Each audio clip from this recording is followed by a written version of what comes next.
All right, we're live. Thank you for watching the VOD. And yeah, cool. Another one.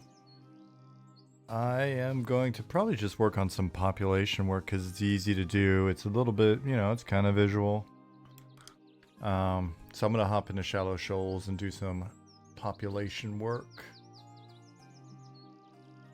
Hopefully the music levels are good for you people watching on YouTube. I'll try to get this up in a timely manner per the more recent norm. And then when people come in, to chat, they can tell me if the music levels are good. All right, rearrange my UI. So why is that happening as my UI? When I shift between full screen and not full screen. Here by double clicking game up here in the corner. Well, it's hidden. It's hidden underneath the thingy. You guys don't see it. It's right there. Music's low? Alright, let me turn it up then. How about now?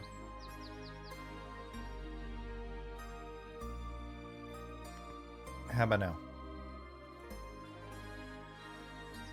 What's up, Scruffy Bard, Nomely fans, Scuffed Boomer, Zukin, Chili Sauce, Tsunami-san, Dozakar. Okay. Cool. Yeah, so when I full screen it again, then my UI is all caborculated. What's up, Talit?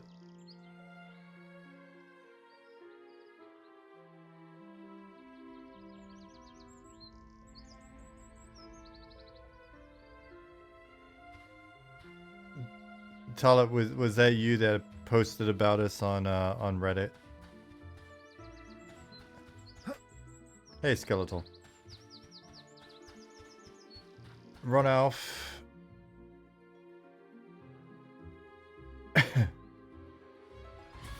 Who was it then? It was somebody. For some reason, I thought it was you. I'm gonna turn the music down a little bit. There's no way that's not loud. For some reason, it was Tupac. It was Tupac then. It was Tupac. I knew it was a T name. It's Tupac. Hey, Saren, Thadvik, Viro, Matthias, Lich.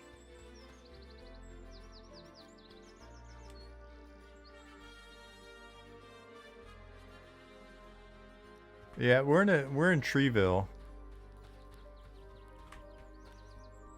It is Wednesday already, Swanee. How's your next destination treating you?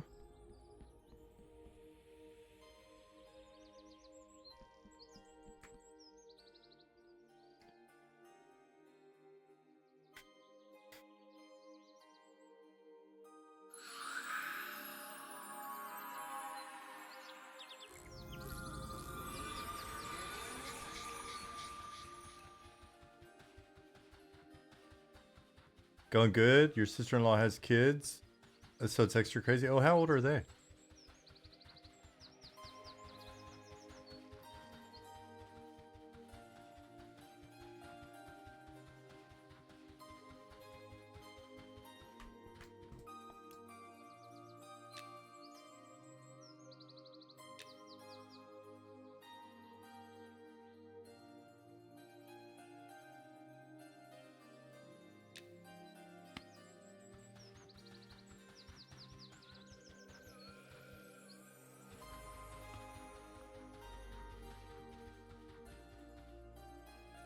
This sounds going to be so much fun. Little taste of things to come. 7 and 9. Right on. That's gotta be cool then. Skeletal said, Robot, I wanted to apologize for my strong reaction during feedback. I was a bit frustrated that day. We'll do better next time. Dude, you don't have to apologize. People are gonna get frustrated with the game from time to time. And sometimes you're going to say, I'm frustrated about XYZ, and we're going to go, man, you know what? You got a good point. And sometimes you're going to say, I'm frustrated, and we're going to go, yeah, shit's frustrating. But that is the way it is.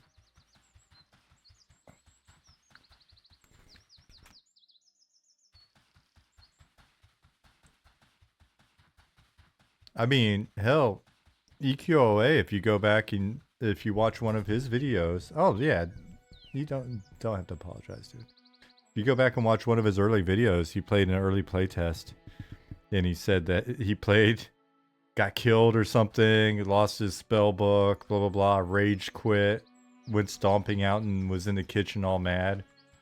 And his wife was like, "Well, didn't you want a game that was gonna, you know, be challenging and blah blah blah?" And then he like, "Yeah, you're right." And then came back and kept playing in the playtest and had a great time. I love that video.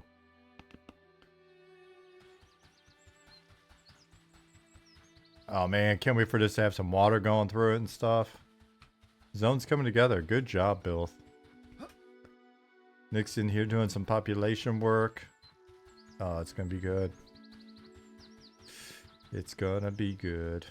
Cool. So I'm not gonna be in here though. I just came in here to look at a cave for the one of the new caves.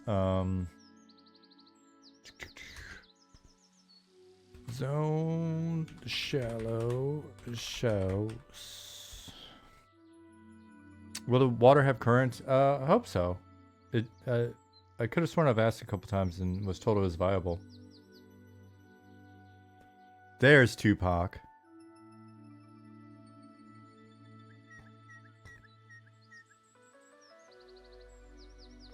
Hey Justin Beard, I hope you're feeling okay, buddy.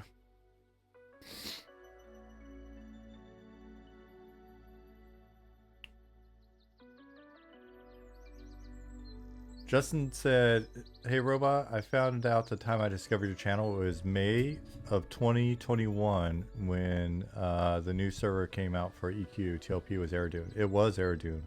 That's when I started streaming EverQuest stuff. Yep. Hey Namu Namu.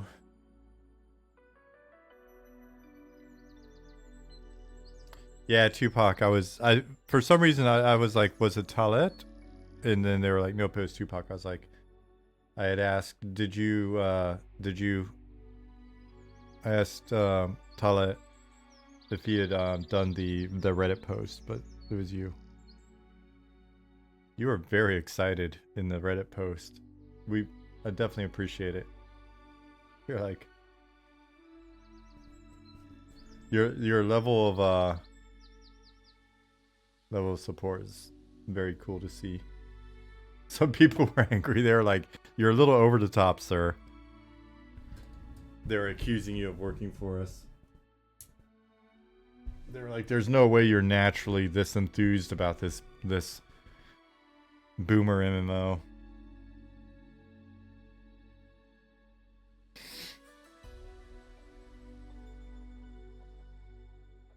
What's up, Possum? Doggeroni.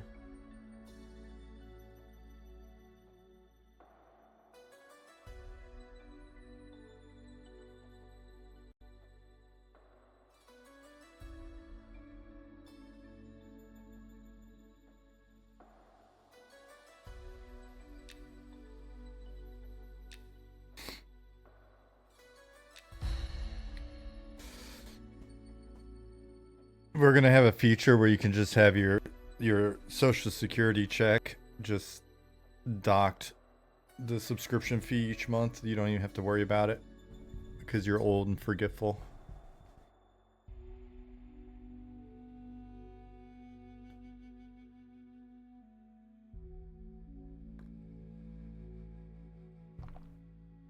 Hey, Keebs.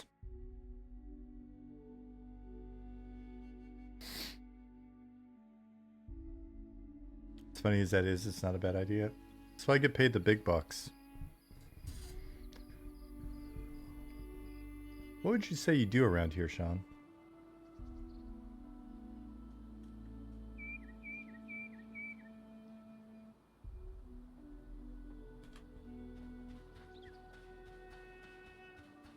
Abad.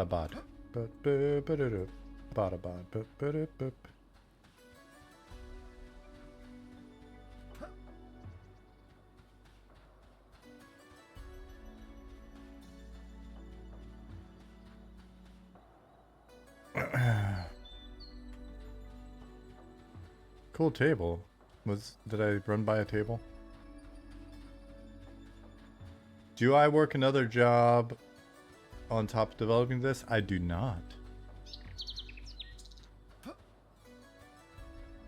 I'm like I'm a homemaker.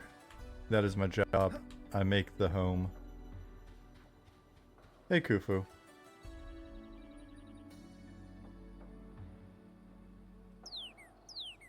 Is there a spell list for classes currently on? Valen, Rev Chumley has got a wiki out there. There is a wiki out there. Somebody may have a link. It's a community wiki though, so we can't say whether or not it is actually true. And things are always going to be things are always going to be in flux. What's up, Jason?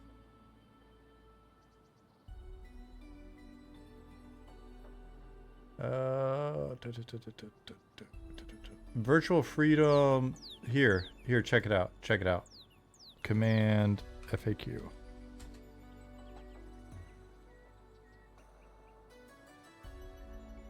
Cool. Let's populate some spawn points.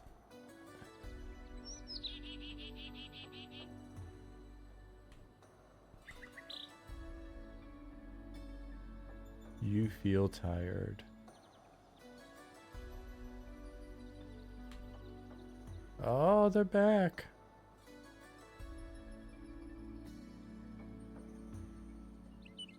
Oh, they got some furniture. Mysterious.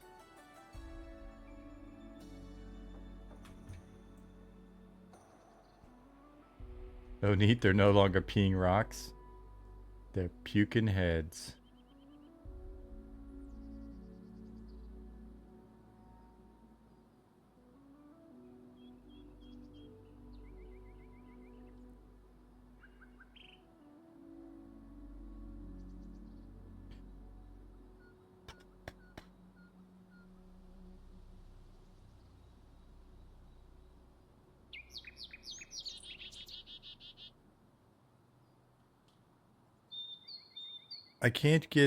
I've got a song stuck in my head and I don't know the lyrics to it.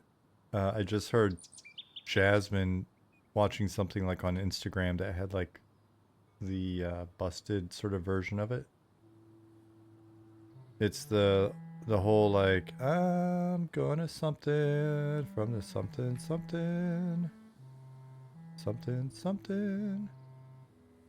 But it's the one where it's just like screeching. What was Jasmine's reaction to Capri Sun with paper straw? Dude, I forgot to show her. Swing from the chandelier. Yes, that one.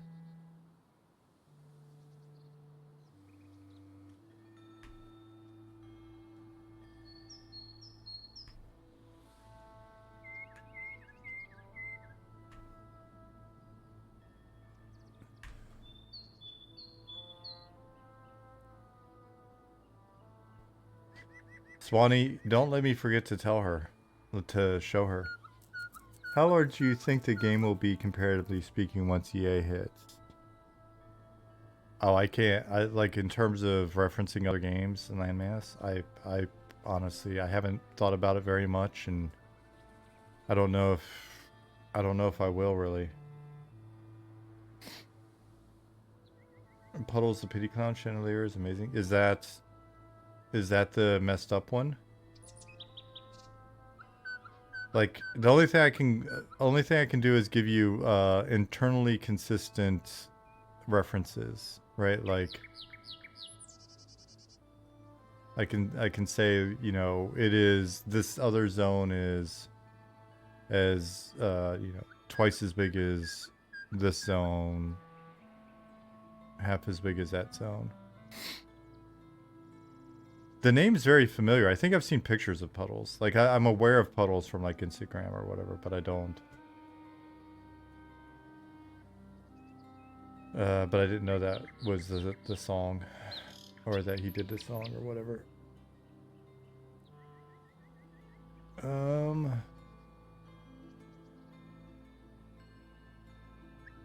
Next time we get together, I'll grab Happy Meals for everyone. Those abominations. Deal. Virtual Freedom asks, are the alphas, betas going to be sign up or lottery, or not 100% sure, to be honest with you.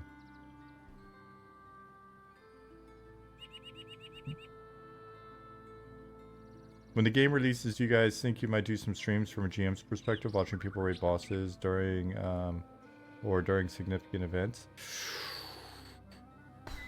I don't know. That's an interesting question. My like off the cuff would be no. I think if, you know, unless the guild is streaming whatever content they're doing, but maybe that's like an outdated kind of idea.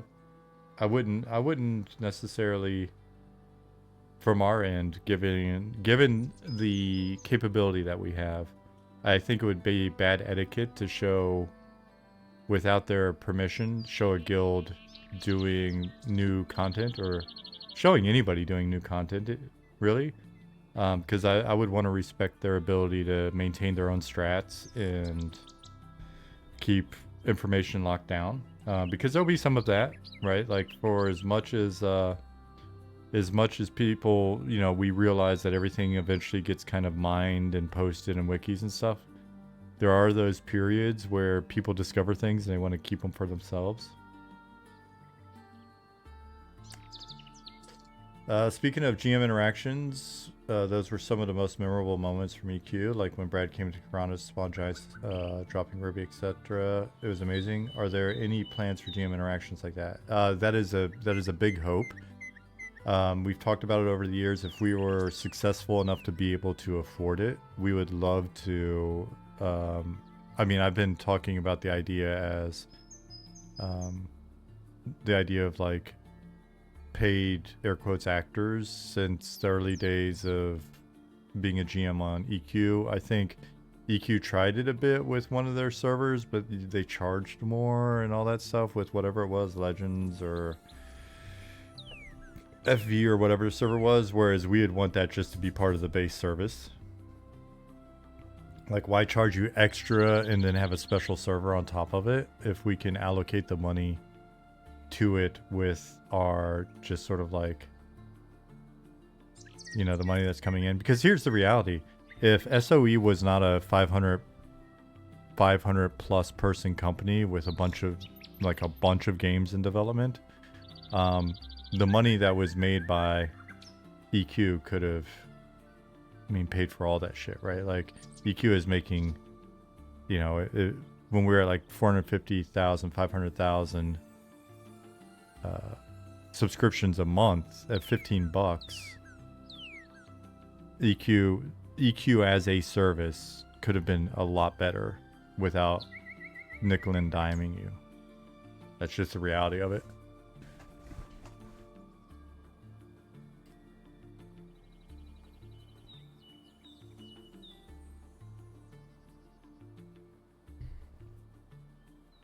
How much does it cost to run the backend to maintain 500,000 subs though per month? I don't know, but Ali could actually tell you based on current technology and current costs. It costs a little bit more, but you've got to realize it's not that the money wasn't there. EQ was paying the bills for a ton of shit. You know, at 1.7 studios, I think. Now, I'm not saying every single bit of that was EQ money, but I'm fairly certain most of it was.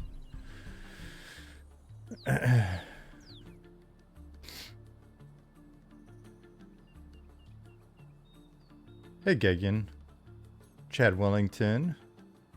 I didn't say hi when you came in. I just started answering your question.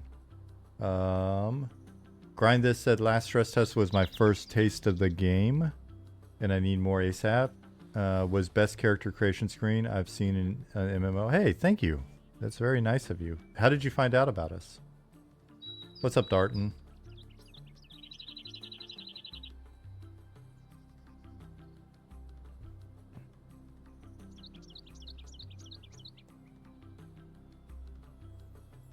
Through EQ friends and Twitch? Right on. Were you, did you play EQ back in the day?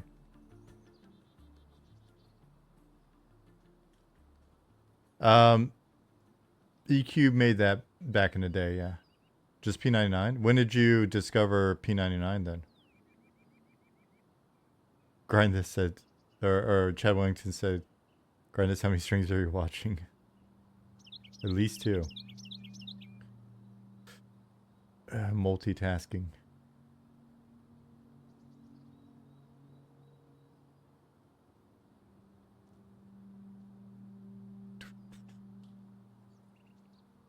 I mean, you have 1/10 of the number logged in at a time. That's also true, right? Like, the highest concurrence rate during my time on EQ, and I don't know if it ever got topped after that, was 118,000 concurrent, and we had, you know, whatever it was, 450 to 500,000.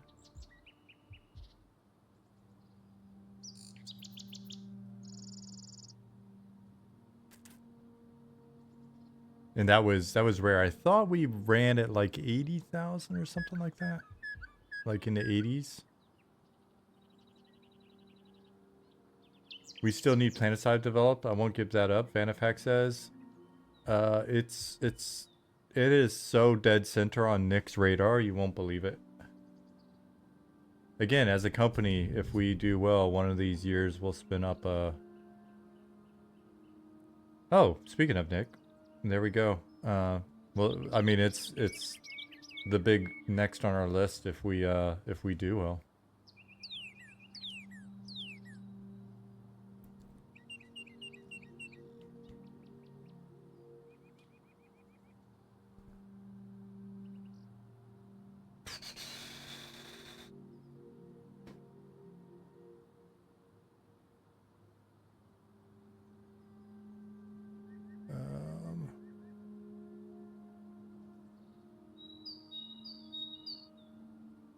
Middle Glom says, I've never been able to make any of the previous stress tests. I was so happy to finally get in one. I hope that the character models aren't just placeholder. I absolutely love them. They are not just placeholder, buddy.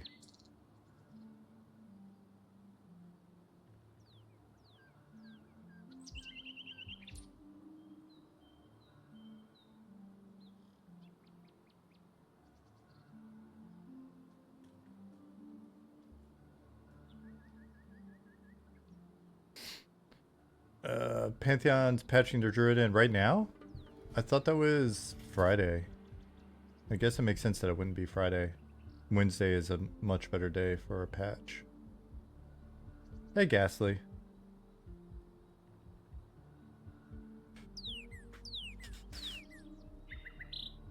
Having paid actors interact like that in game would be great. I remember playing EQ and you almost naturally wanted to RP. Yeah. I mean, it's absolutely not an original thought. It just seems like a worthwhile thing to do. I mean, it almost happened several times back in EQ days, but... Hey, Snick. What's up, Edzilla?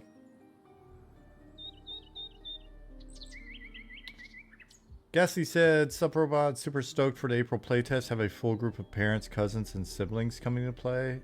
Nice, man. The full family.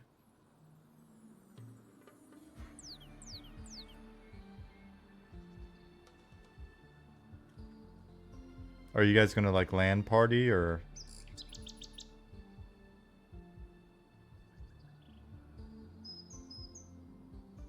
April playtest, I like the sound of that. Kufu, are you not in Discord or the mailing list? How did you miss this information? Here's our mailing list. Here's our Discord. We live separately, but we'll be in Discord. That's awesome. Hey, XV.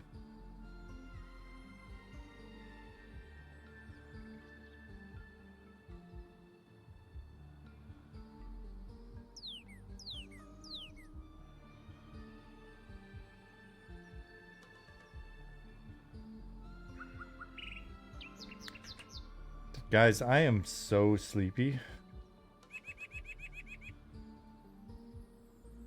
Loving the hat. What patch are you wearing on that? I have a similar one, but in Coyote. It is, it's just a standard... I can't even, I can't see the screen, so maybe you can see that? I don't know. It's just American flag.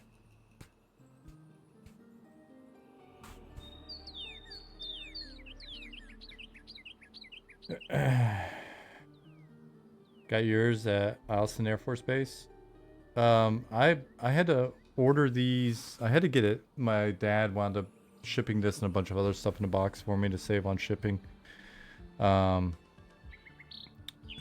Just because shipping was outrageous, but the exact design of the hat, I've only found one that I really like the feel of. It's ripstop and stuff, so it's super light. I've got two of them. The one that I wore all the time before is now, it's so funky I could boil it and the grease won't come out of it.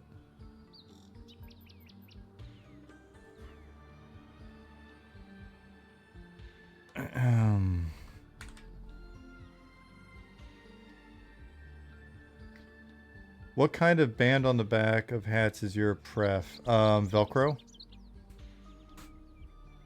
It's real simple. It doesn't have the bump on the top.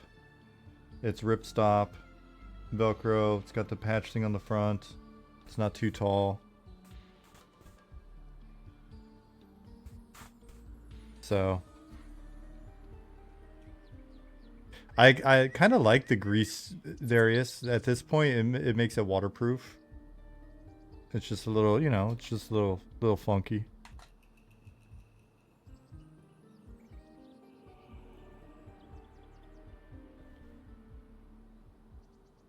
That's a nice undershirt. Can you take that off and show us too? Are you trying to get me naked right now, Tupac?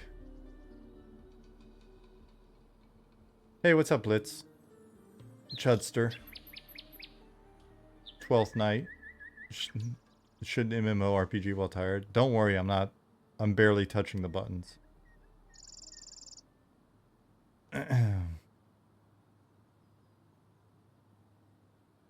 Should have picked a Whoopee jacket with a hood while I was there for 60 bucks online and it's 100. Yeah, I've seen those. They look super, super comfortable.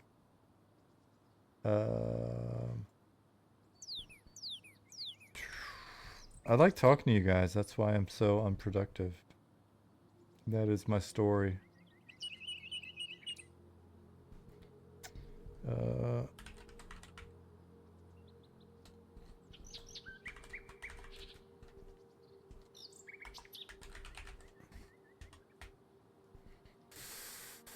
Maybe you could start OnlyFans to fund Eminem. Maybe swimsuit calendar of all the devs. I'll ask them and see if they're down.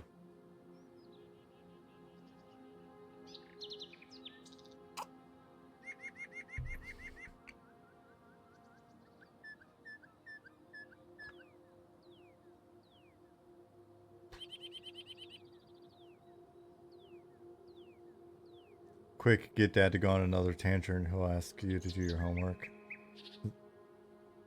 I mean, you guys are here to ask questions. I'm here to barely work.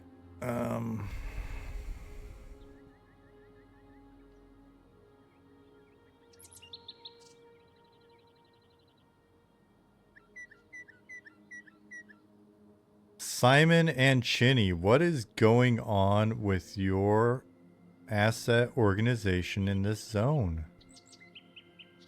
What is going on here? There is not a folder in sight. Look at all this crap I gotta scroll through, buddy. I mean, if I was a power user, I would just, you know, do whatever, but I'm not. I'm a scroller.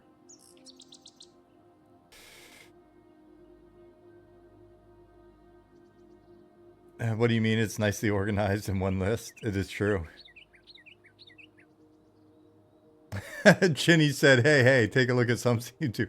Are you really throwing Simon under the bus right now? Let's look at subscene 2. Oh, beautiful. Well, buddy, as the high man on the totem pole, you need to come in here and help Simon out. But you know what you just did? That's Bravo Foxtrot.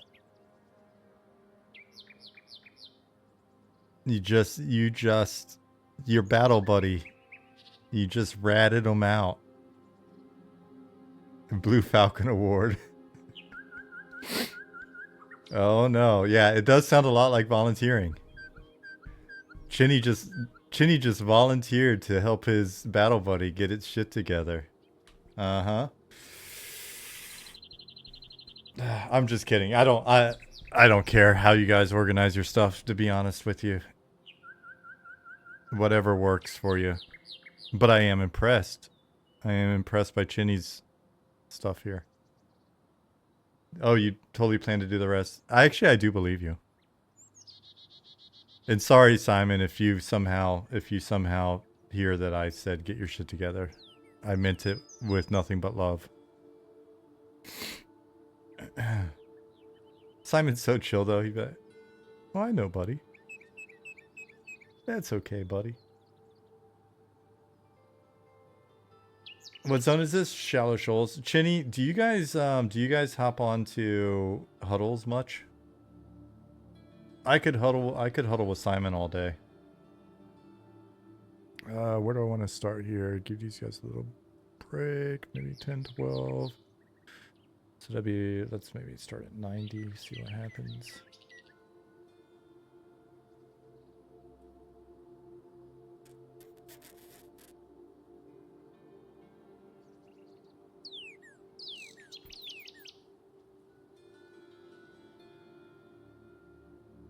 He is a really cool guy, huh? I mean, you're a cool guy yourself, so that's just gotta be a fun little huddle you guys have going. A little friendly fest.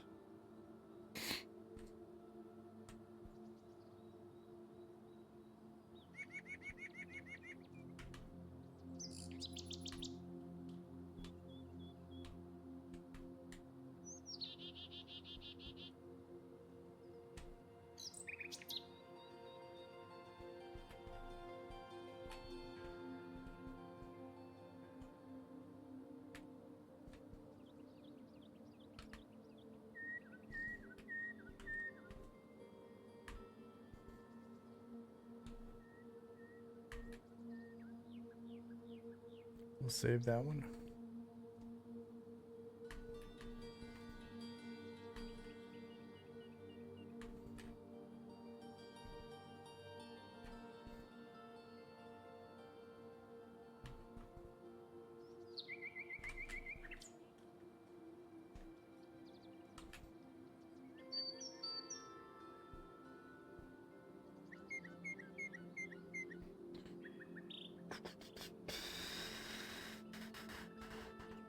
So, did you guys get the update?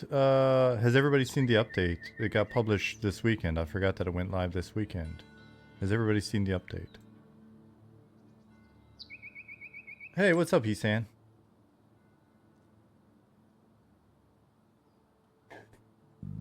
Excuse me. Hey, Warlock. Vanifak asked, who does the 3D modeling zone design again? In terms of artists, I think we've got like 11 or 12 on the team now, so including animators. So on the environment side, Pattis, Simon, Bilth, Chinny, Björn. I'm gonna feel bad because I might wind up forgetting somebody. On the environment side, am I forgetting somebody? Do I need to feel bad now? Hey, Biscuit, nah. Or Biscuit, or whatever you go by. Oops. Houses should be very expensive.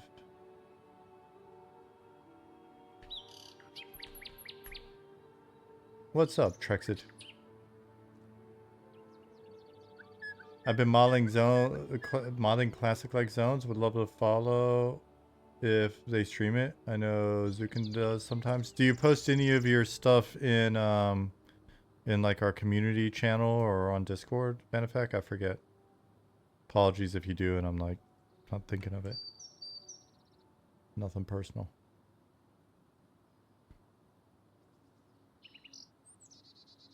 What am I clicking on right now? Hey, Kuzo. Kuzo said, thanks for the stream. If you can, could you tell us a little bit more about the faction war that may take place in Night Harbor? Will it span the entirety of the city or would be relegated to a specific quarter? There's one quarter where there's a sub-faction war. That's separate from the bigger factions. But there are bigger... I'll just say there are bigger factions... which a lot of this information should already be available to you if you're digging around. There are several big factions sort of vying for power within the city, is what I can say. And the spread of that is the city. And there are factions you may be dealing with outside the city as well.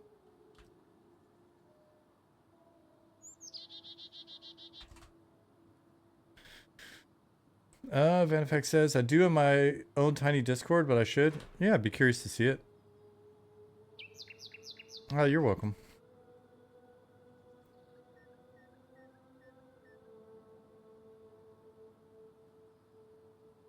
Let's talk about that Deep Elves folder I found there, sir. What do you want to talk about? I'm not going to give you any spoilers on the Deep Elves yet.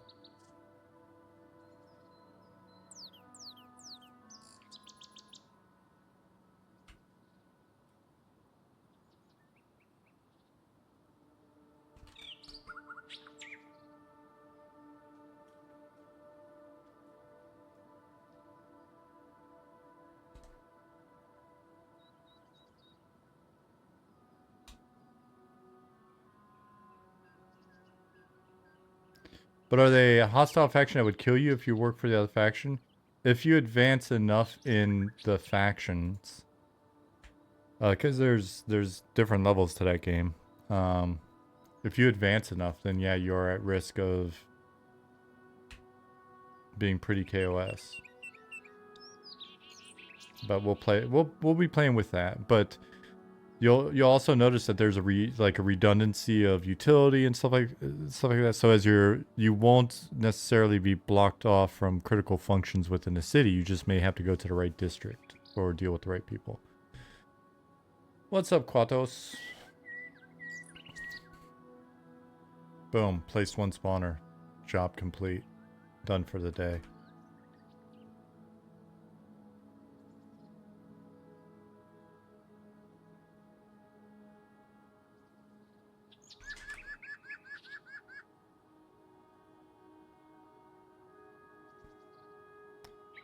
Counting down the days until the playtest?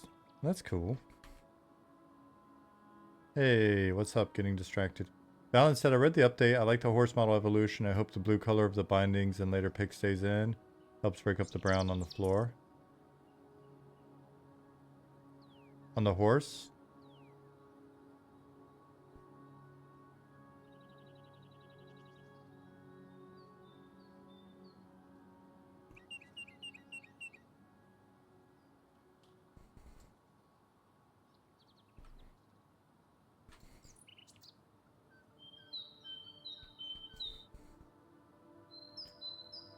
I wonder what they... at some point we'll have to get our new programmer dude to maybe look at figuring out why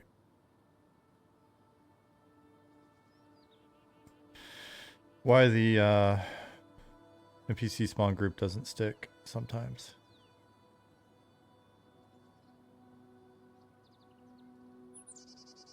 Yeah, you know what? I know this range. I'll just go in and manually do this. They don't even need a spawn group. I'll just old school it.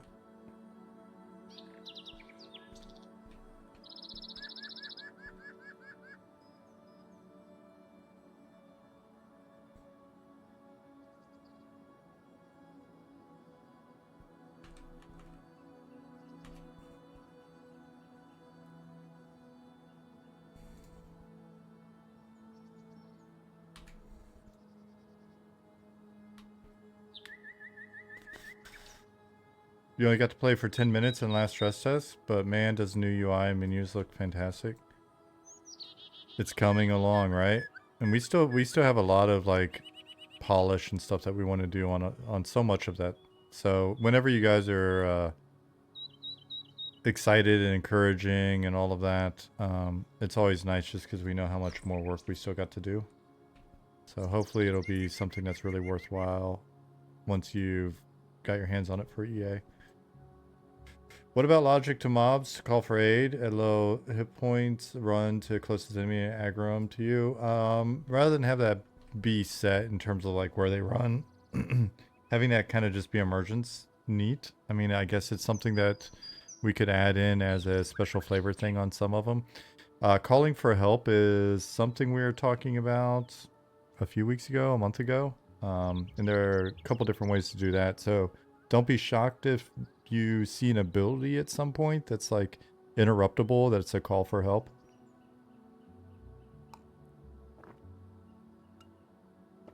If we end up on Steam, I bet you guys top the charts. You know what would be cool if we don't end up on Steam and you guys still help us top the charts. That would be awesome.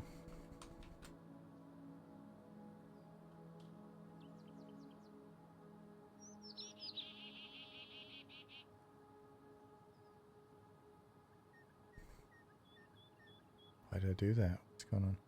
I'm so distracted. I'm so sleepy and distracted. Even just running around killing scarabs was worth it. Getting my bard to level 4 is the best. I mean, you guys play a lot of games. You guys play MMOs. And so when you guys say stuff like that, it's like it's really cool to hear, because I know that you guys know this, like, you know the subject matter. You know the type of game that we're making very well. Right? Like you guys have more like EQ and game knowledge and shit than I do. So it's encouraging, cool to hear it. Every stage of the project has had like a unique kind of like worry. It's like when you it is true, you are a genius. You're also guilty. But what I want to, how do I express this? It's not difficult. I'm just not focused. So the concern early on was like, oh man, hopefully the netcode works and hopefully we know what we're doing and all this stuff. And you know, we had our first like stress tests and things worked, and we're just like, hell yeah. Before that, you know, we had people like check out our code and they're like, yeah, it's legit. And you know, so stuff was coming together, but then it was like,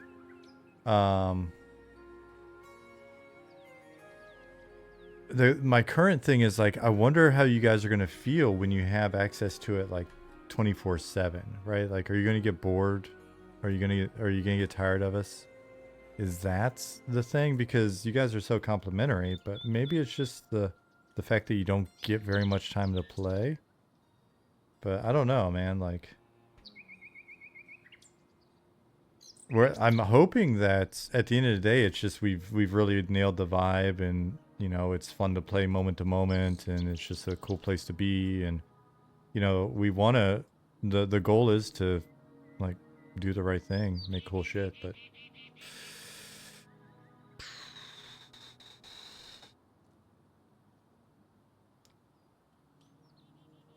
The vibe has been nailed. You have confidence in our formula. Our carefully honed secret spices.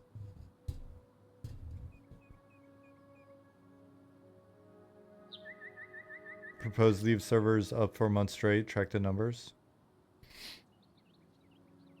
Would that be the best thing for us?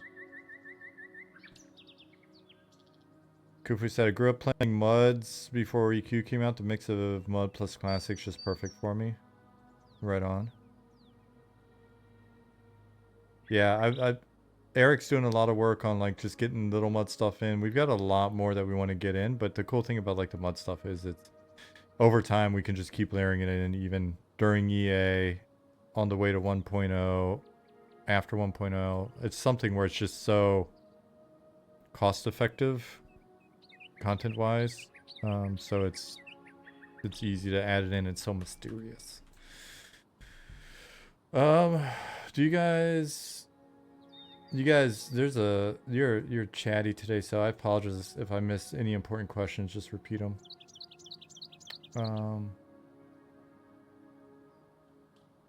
Because I'm actually missing stuff tonight.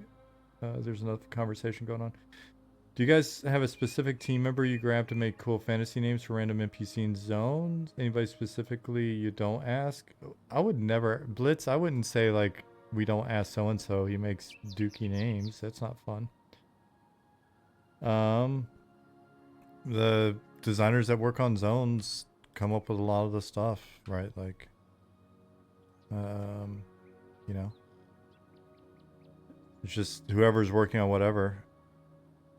If you're liking it so far, you know, then that's awesome.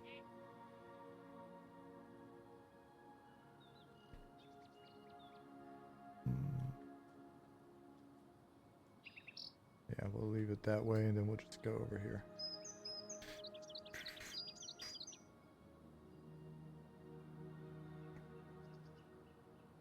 Oops, deactivate. We'll do this. Cool.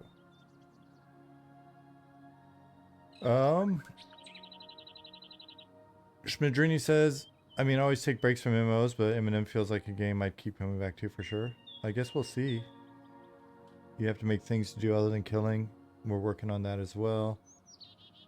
Quato says, I'm typically a once a week MMO player. Used to be more because I'd rather play with friends, and I know not everyone is able to sacrifice their time for me.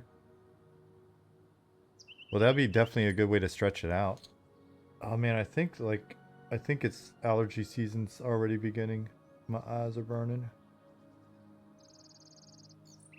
Dog Ronnie says, to me it just feels like the world's going to be a fun place to hang out and chill with other players, even if you're not doing content. I sure hope so.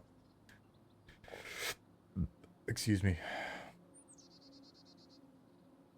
Corbett said there's a little bit of a typical learning hump for the first test or two, but these days most of us just have a blast little test.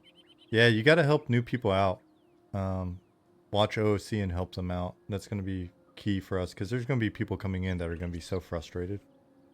I mean, we're going to work on that a little bit, but we want to make it easy to sort of figure out and get into and get going, but we don't want to like dumb the experience down. Oh, my eyes.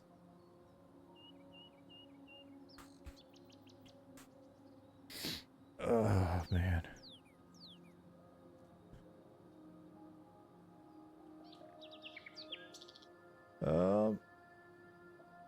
Quota says, I just like that the world feels alive already in its current state. I know Vanifek will lose his mind if Night Harbor and every other city was as well thought out and connected as Kanos was and EQ quest-wise. There's still so much stuff that we want to stuff into that place. There's a lot of work to do still.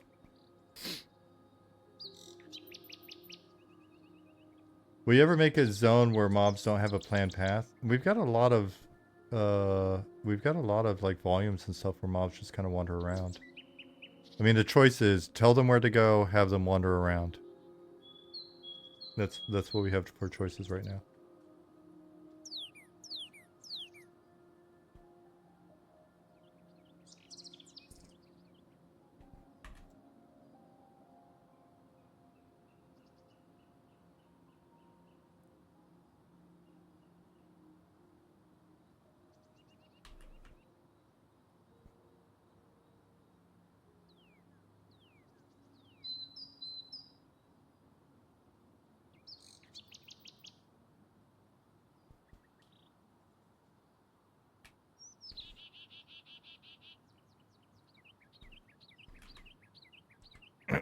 Yeah, I saw the circle square pathing you've done, but are they smart enough to wander and all that?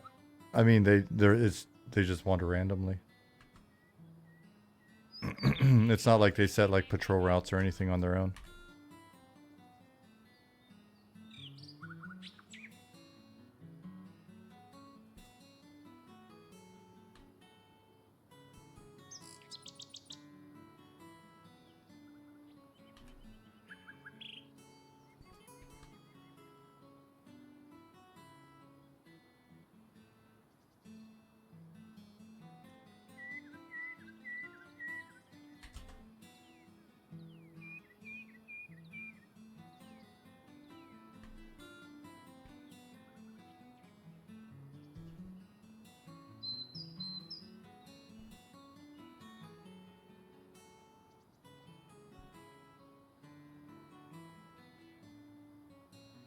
Give him a little pause.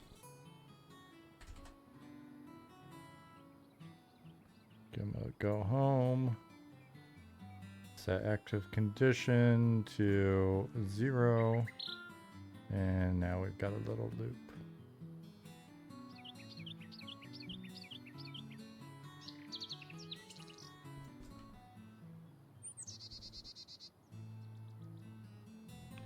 Give him a little pause.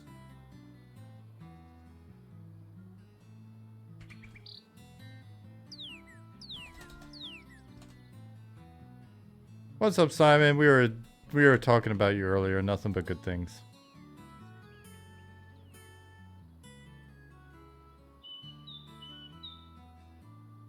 Yeah.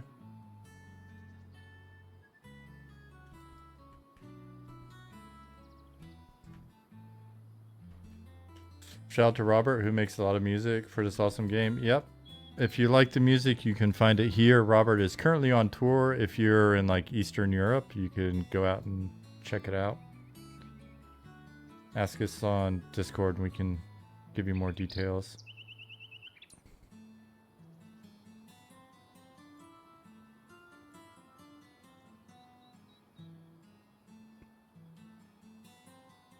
Robert is a very gifted dude.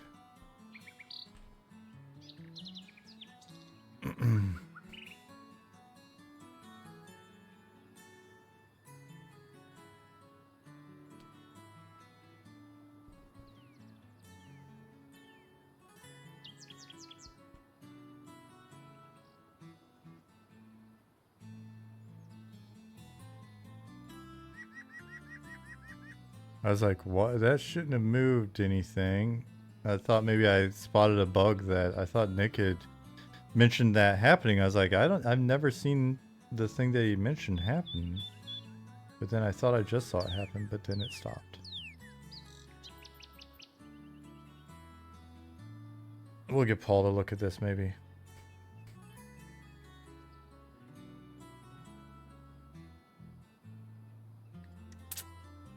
Does he play Eminem songs on tour? Not yet. No, he plays rock and roll music. Do I consider Keeper's Bite to be part of the Zur region? Nope, it is officially part of Califrey.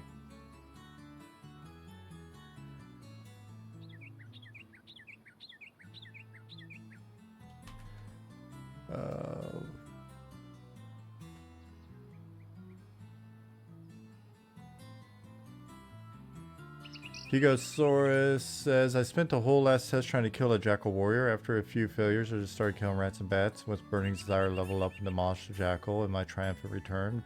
That piece of shit lived, and I have a vendetta. Next time.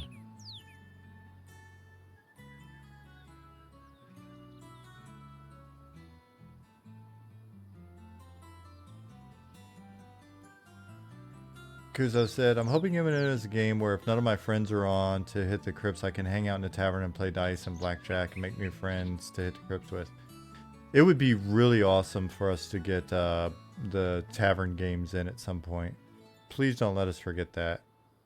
You know, obviously it's not going to be an immediate priority unless someone just like decides to do it one day, but... Hey, what's up, Bill? Today I'm just throwing in some placeholder spawners, because I know I can kind of, sort of, mostly do it, while on stream.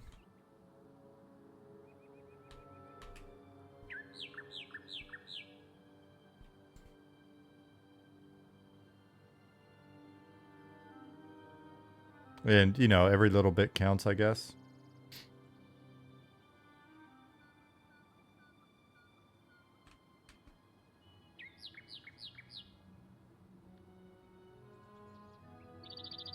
Quado says, I can't wait to go get that rat fingering again. I read that and was like, I don't remember that in game.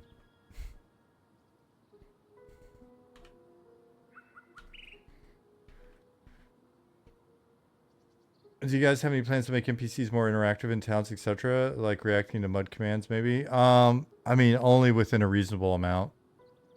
again, that's one of those things that it can potentially add up over time, but I'm not going to promise the whole like everything's super dynamic and all that stuff. It's one of those nice to do's as we can, but the first, like, getting the meat and potatoes in is definitely the biggest, most important thing for us at the moment.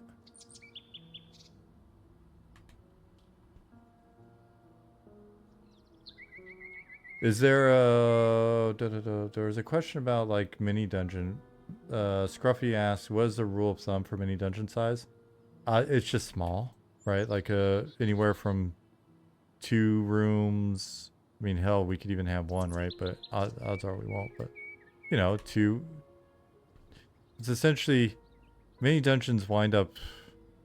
I don't know if I had to guess, like... 2 to 5 camps, but maybe not necessarily all that many rares or whatever. It's just the less consistent we are, the better. First said, my thought on tavern games is that each culture might have a favored one. May have to seek out ethnic places in a foreign city for a specific game. Well, that'd be interesting.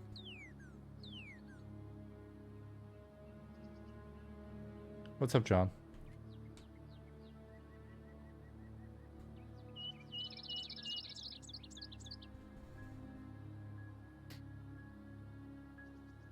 What did you say is the percent completeness of player character animations? Oh, I honestly don't know what to say. Player characters tend to have a pretty full set, if I'm not mistaken, but there's like additional animations that we want to get for everybody, like emotes and stuff that don't exist yet. And then if you're asking like level of polish or whatever, that's something that we'll probably keep looking at and seeing certain things that bug us and then fix it, especially now that we've gone from having just 1 animator.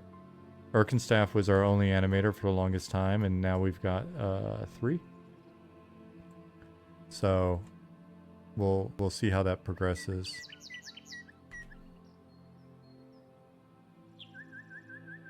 See whether or not that allows us to go back and maybe hit some of the pain points that we've seen, or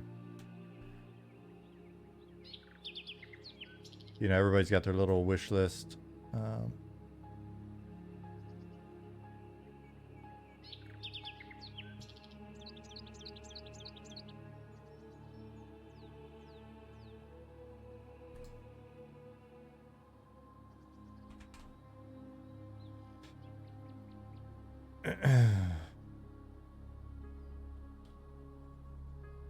Are there any illusion spells in game? I could have sworn there's already a handful. The people that have played enchanters could probably tell you for sure, though.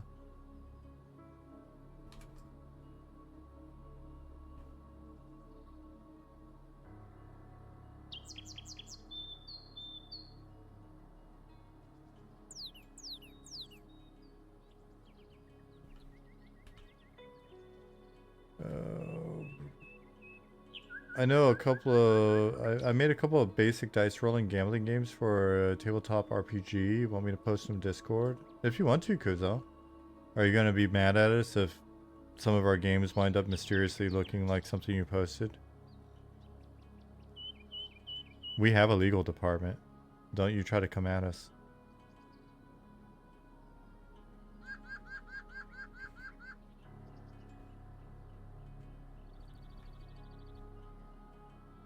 Don't you try to take on this corporation, son.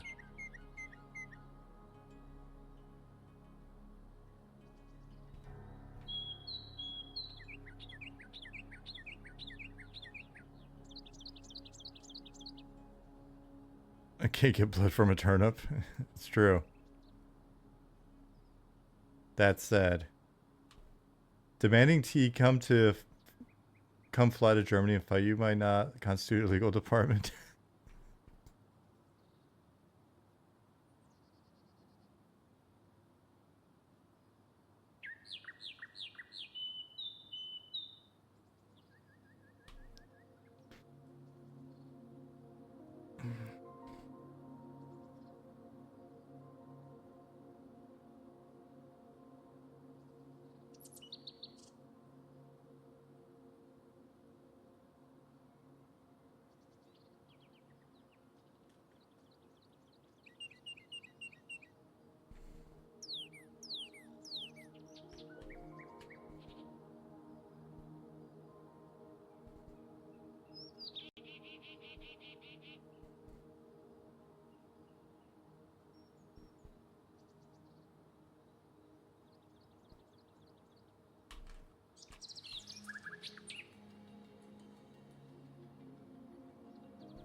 Hey, what's up, Ollie?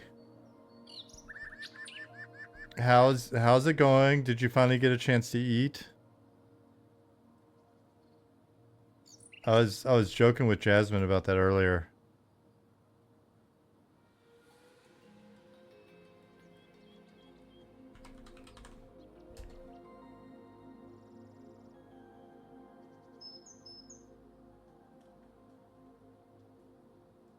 I ate then straight to work. Is that how it's going? I told Jasmine that you were guilty of trying to work the system, buddy. I'm fairly certain that the whole point of Ramadan is not to sleep until like noon, so that you've already slept through like half of your day of fasting. Trying to work the system. God knows.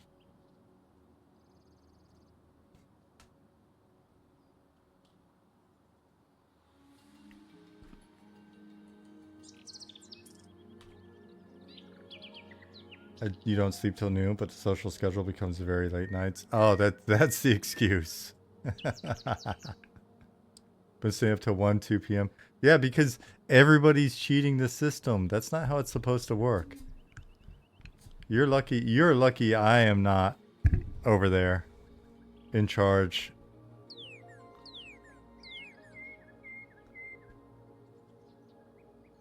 No, brother, no.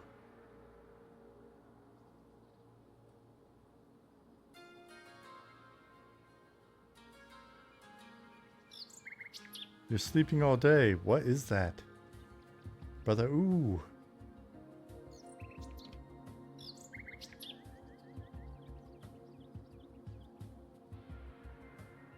Are buildings like these going to get any prompts? It was always weird and EQ that so many mobs were standing around waiting to be killed, seemingly doing nothing in empty buildings. It depends on the mobs, I guess. Depends on the building.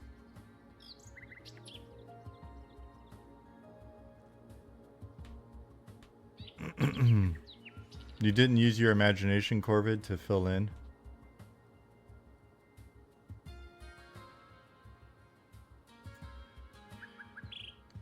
I was on it, like, to be honest, like, you did, but come on. I went back to a couple old EQ dungeons, because I was like, I wonder, like, the prop density in these dungeons, because I remember all sorts of stuff going on. And I would take a look, and I'm like, there is literally just a wheelbarrow in the corner here. That's it. Weird. A barrel over there.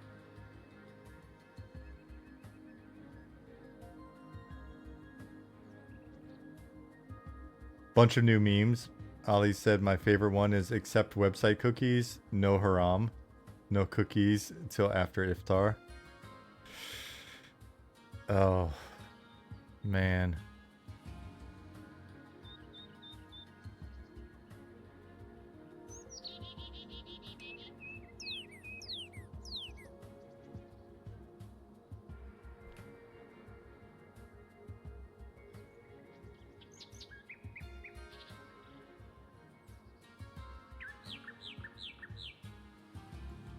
All right, Ali, you enjoy the second half of your festivities.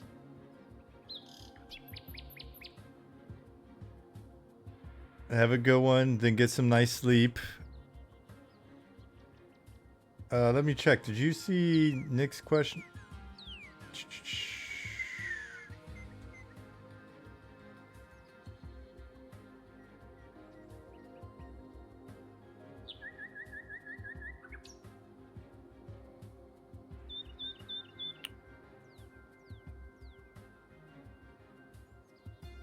Oh, you're at work, football. Oh, okay, shit. All right, then enjoy your festivities after football.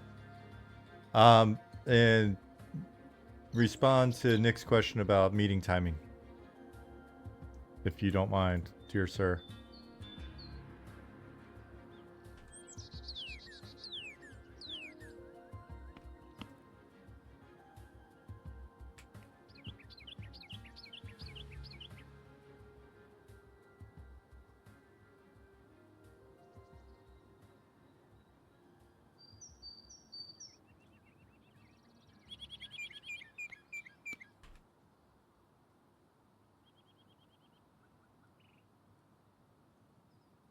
Cruzo said, thank you for your part in making this awesome world, Ollie.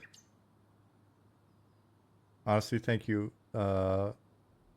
Thank all of you NWC guys. You guys are doing something special here, and it rocks. Hey. Kindness will get you everywhere with us. We love it.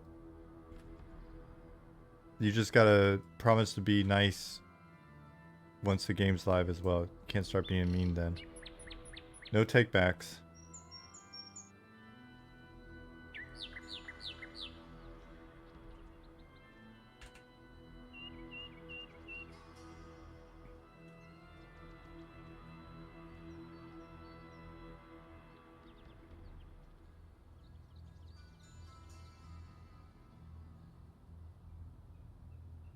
Jasmine? Yeah. I'll have to show you a picture Swanee sent. I almost said Swanee Swifty. That's the name of the convenience store near where I lived in Alabama. Swanee sent a picture of a Capri Sun with a paper straw. This is a different beast from other MMOs I'm used to. Treat everyone like they're a real person. We will treat all of you the same.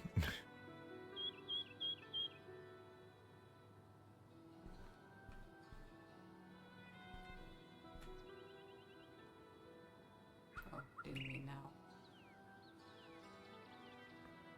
Huh? You didn't. No, mean not now. at this very moment. It's on my phone. Even Lich, even Lich.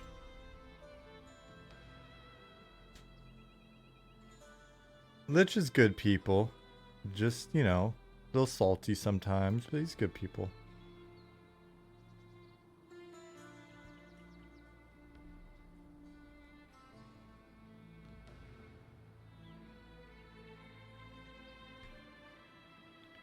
But I mean, a little bit of that's to be expected from you guys. You're all grizzled MMO veterans.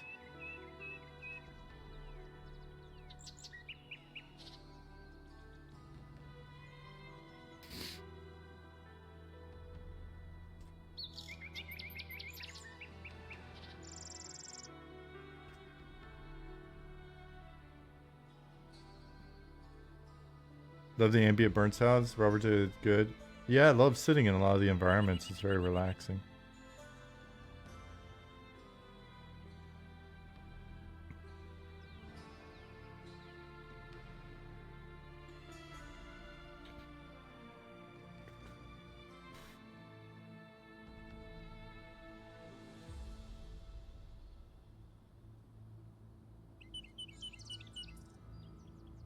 You know what we need? We need some cicadias in what's up, Hashpipe? In at least one of the zones, man. I miss living in the south so much whenever I hear the bugs on TV. We'll be watching an episode of Cops or whatever. We like to watch Cops on Sunday. I make Sunday spaghetti and watch Cops in honor of my father. And they're all the time being like Tennessee or Florida or something, and man, listening to the southern sounds of creatures, it's so good.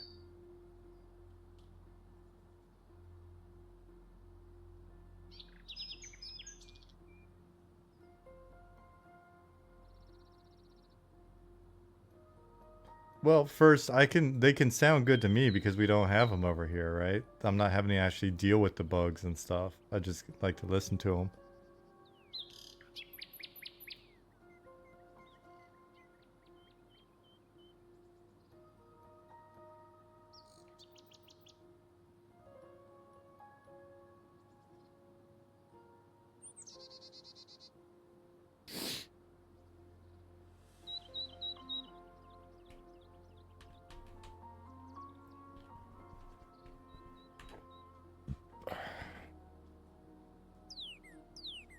Your girlfriend's an entomologist and you live in Florida. Your life is bugs. Man. What is, like, so what does she do? What does she actually do with her entomology?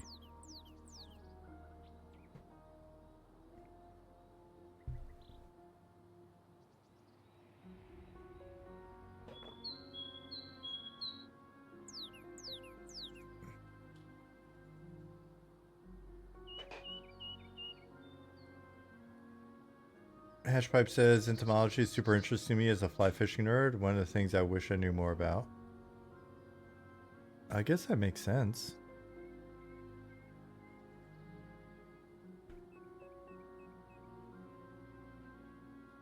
I definitely understand the overlap there.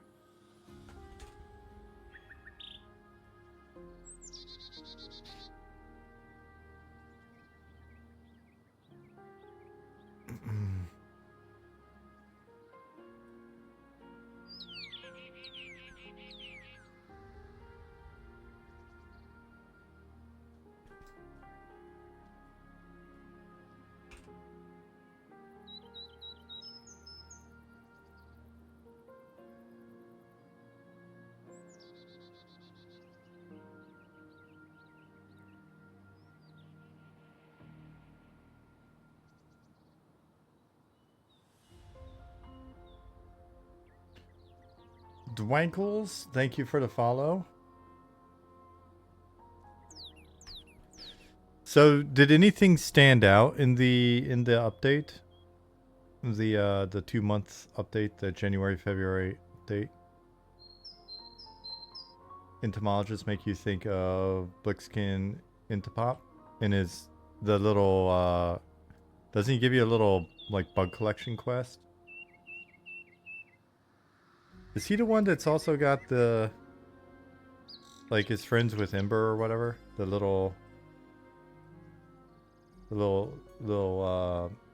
fire beetle. American Zoni, thank you for the follow. The animated mobs look great, right on. Housing and horses stand out.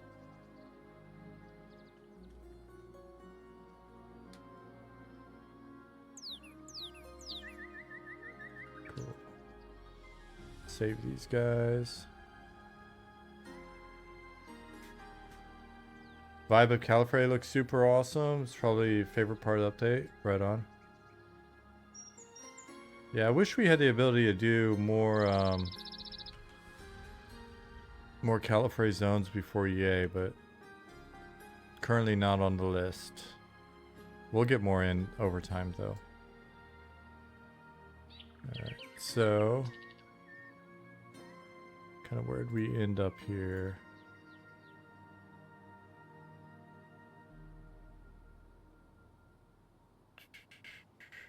$90 to $107. All right, cool. Then we can always add more later when we come in here and we actually do the deal.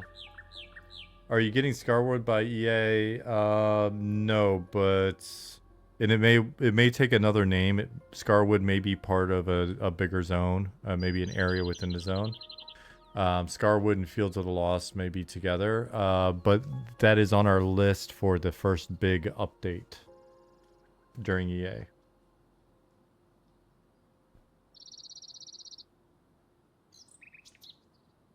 But we'll see. We'll see. Don't rather under promise and over deliver. If we're fortunate enough to get some extra shit done.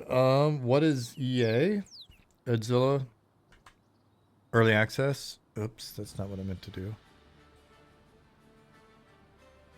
Wanted to do it here.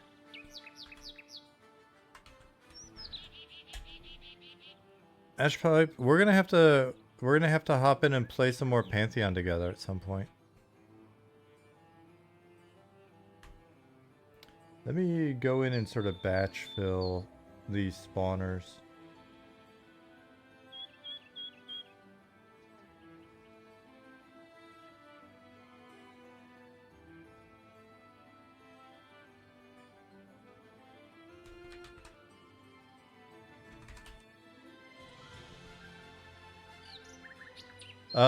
How do I like Pantheon? I've only played to level 10. I want to get in and level at least another character to level 10 sometime soon.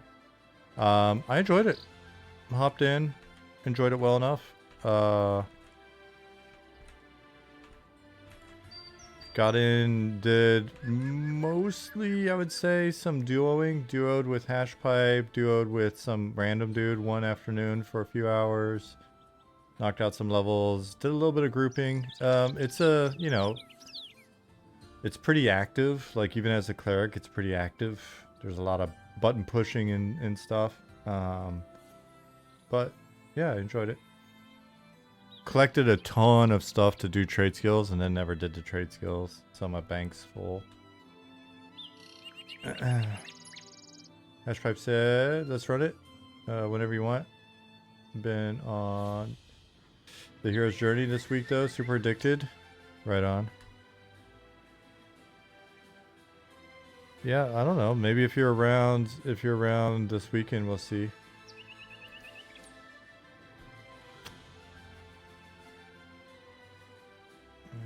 Let's do something else.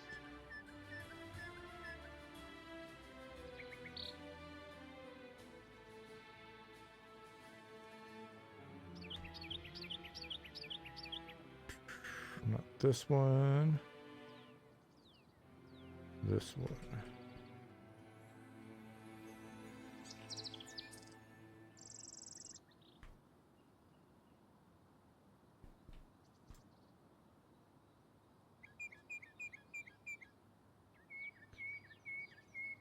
All right, hash pipe. Don't tease me though. I'll keep an eye out. We'll either play that or you know what? I still need to play as well. Foxhole.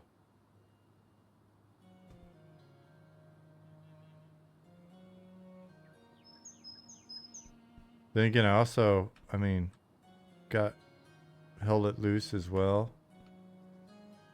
Foxhole I haven't played at all though. Can you get into it? Like, can you get into it really easily? Can you just like transition in, get some combat going, stuff like that? Like, is it pretty easy to get into?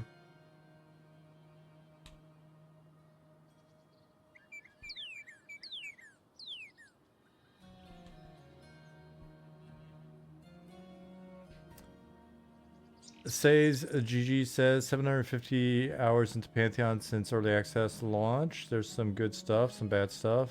Needs to shove these hours into Eminem and Eco though. We appreciate it. Nick says I feel it's harder to get into compared to when I played it because of just like the additional like systems or sort of systems isn't what I mean exactly, but it sounded like there's like a lot of supply chain stuff going on and a bunch of other stuff, and I was curious if that kind of slows things down.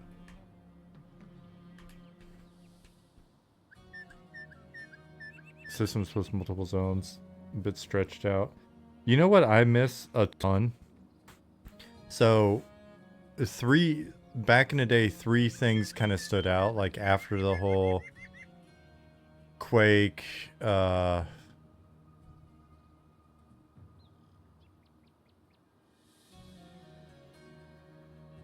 Unreal Tournament kind of era. When we first started playing Operation Flashpoint together, Battlefield 1942 when it first came out, and PlanetSide. Those things were such time killers. I didn't play very much Tribes, to be honest.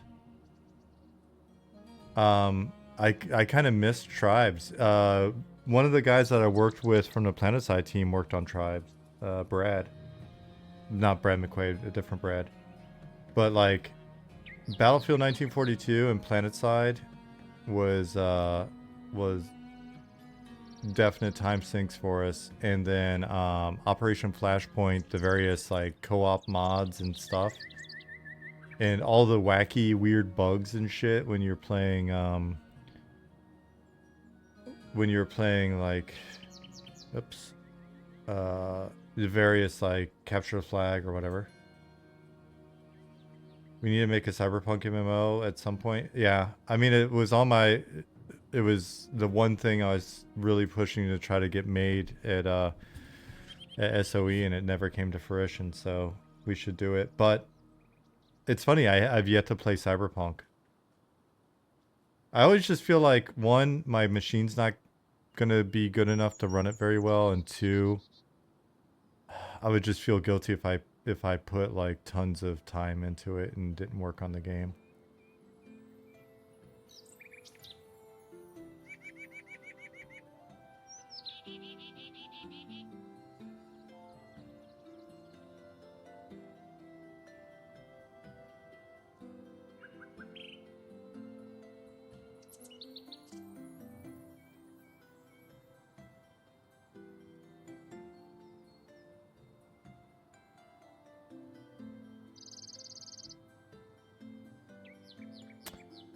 Sean, is there a way to make all the pictures in the update sync together? Seems at the moment they are line by line, so cycling between all the pictures isn't fluid. I don't know how hard that is. I don't know what you mean. Would I make more of a Cyberpunk or more Shadowrun? Shadowrun.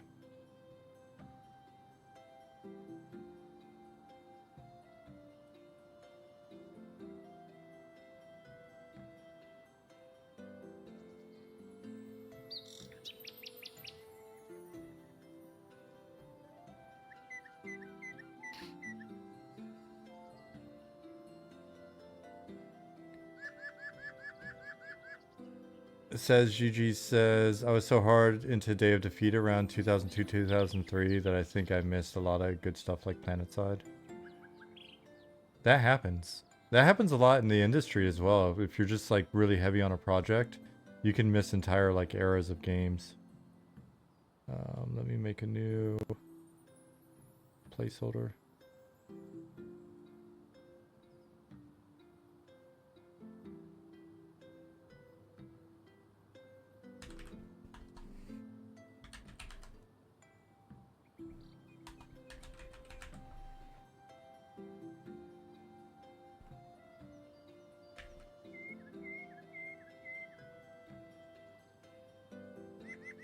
Hey, Bills, what's going on? PlanetSide 2 is really cool, getting dropped into a war zone or going off by yourself to capture base. Really neat world feel and immersion. Also, hi. Hey.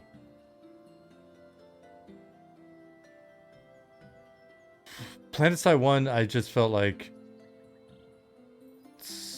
was a lot more fun than PlanetSide 2.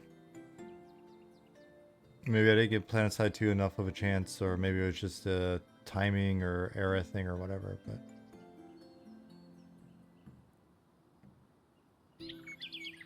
If you open one of the pictures in the update and the arrow key to the right, it only cycles between the images in that row. I see what you're saying. I won't be able to fix that, unfortunately. Sorry, guys. I just used Squarespace's little carousel feature.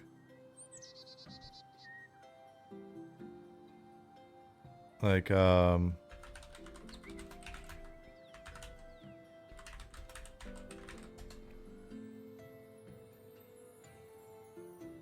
I'll kind of show you what I'm doing so you know. It's not that I wouldn't like to, but like, I mean, I'm just using Squarespace because that's what we started out with. And you know, it doesn't necessarily give us full freedom. So like this will be one carousel. This will be another one just so that I can actually control the sizing and sort of like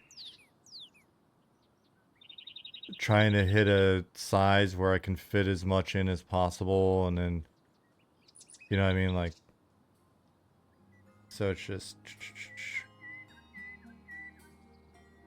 yeah. So it's usually this will be like one carousel.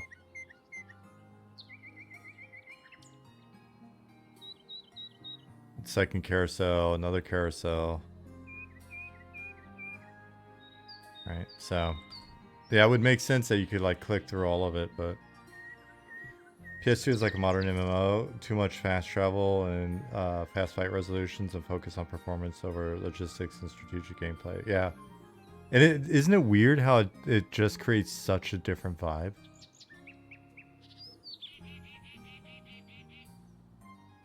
It's just, you know, and I know it's not little details, but I think a lot of times maybe people think they're little, but it's a huge difference. 141, 20.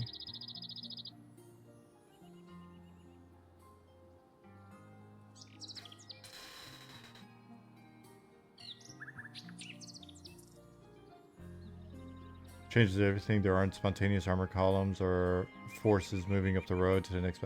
And it really did feel like it was like a company, you know, or a battalion of tanks just kind of like got together. Bases also didn't feel like bases. Plant side 1 had domains where you could do infantry only, infantry vehicles, mostly vehicles. PS2 bases are mostly combined arms.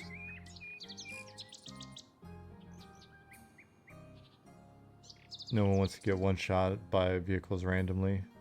Yeah.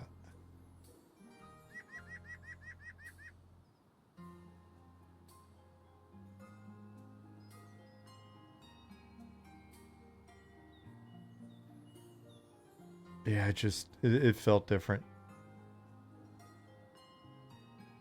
Grumpy says, I really hope Eminem has deep and varied amounts of truly unique spells and skills. I dig Pantheon enough, but holy shit, it's cookie cutter EQ. I want something new now. That'll be an interesting one.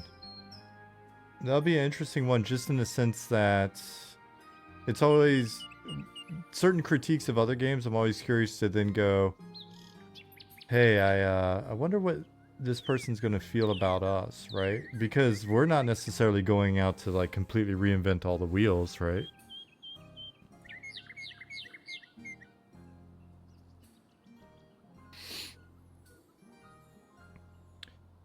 Did you go over the financials in the update on stream? Nope. It's in the update. I mean, if somebody wants me to run through aspects of the update on stream, I'm happy to. It's relatively, I mean, it's pretty straightforward.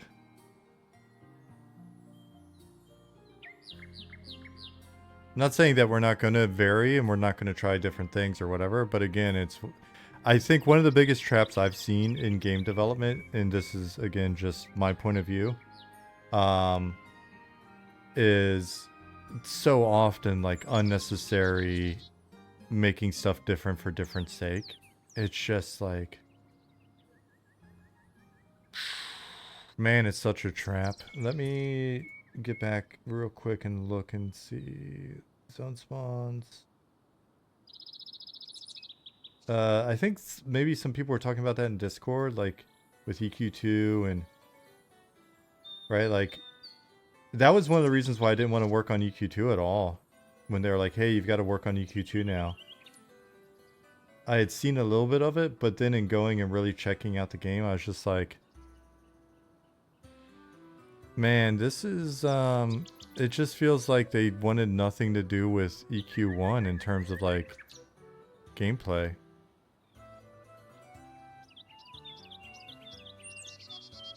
So I didn't dig it. Once I wound up playing it, I had fun playing it. Not to shit on the team at all. I wound up having fun.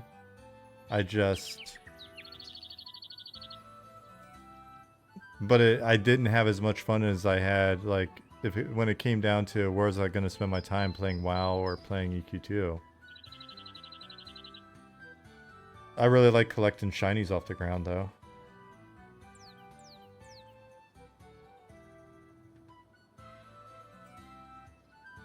That was the main thing I enjoyed doing, was just collecting shinies.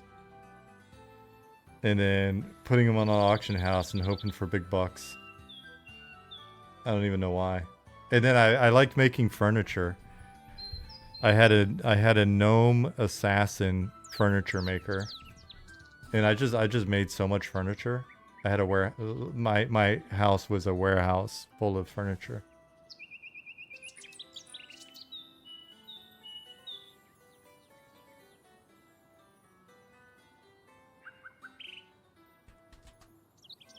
Did he have killer deals? That was the plan.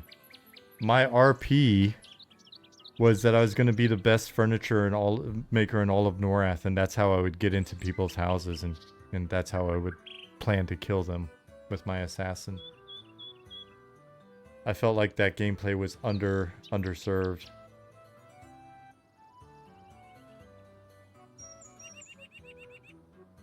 Mattress Mac? Is that a Always Sunny reference?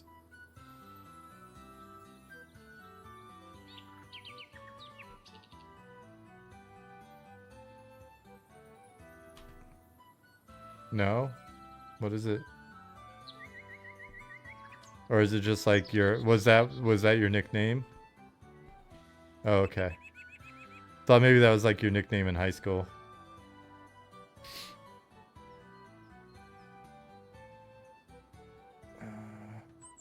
One thing I dislike right now is that most MMOs give you all the spells and then just repeat them at higher levels. I like when the spells stay varied and weird.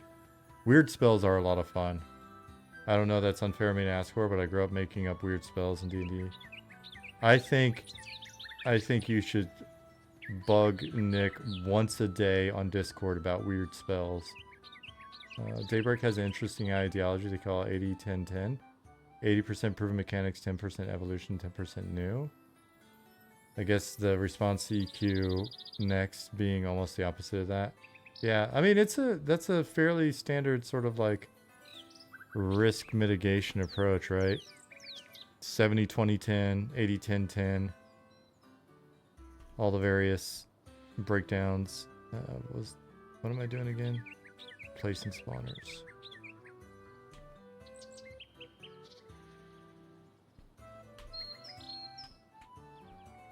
Any updates on where the game stands on levitation? Oh, I don't know. That's a great question because I was thinking about that the other day, talking about weird spells. Nick, is Lev supported yet? For some reason, I keep thinking we don't have it yet, like at all.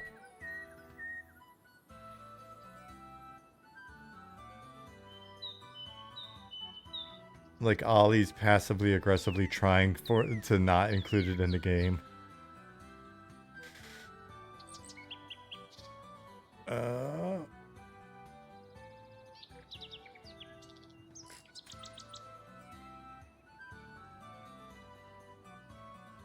Hold on one second, Bill. Bill's always asking like legitimate, serious questions, and then I'm like, oh shit.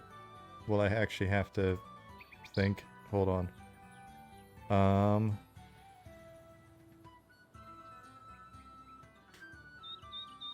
We need to make sure it works well with mob pathing. But it is in.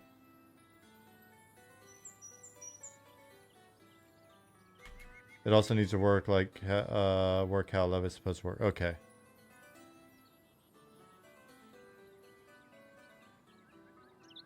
Let me go back and ask, not ask, read. I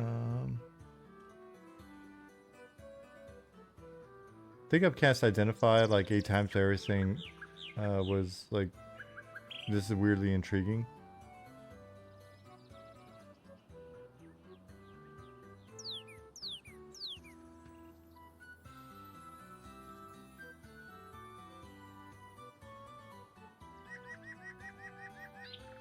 In what, EQ or?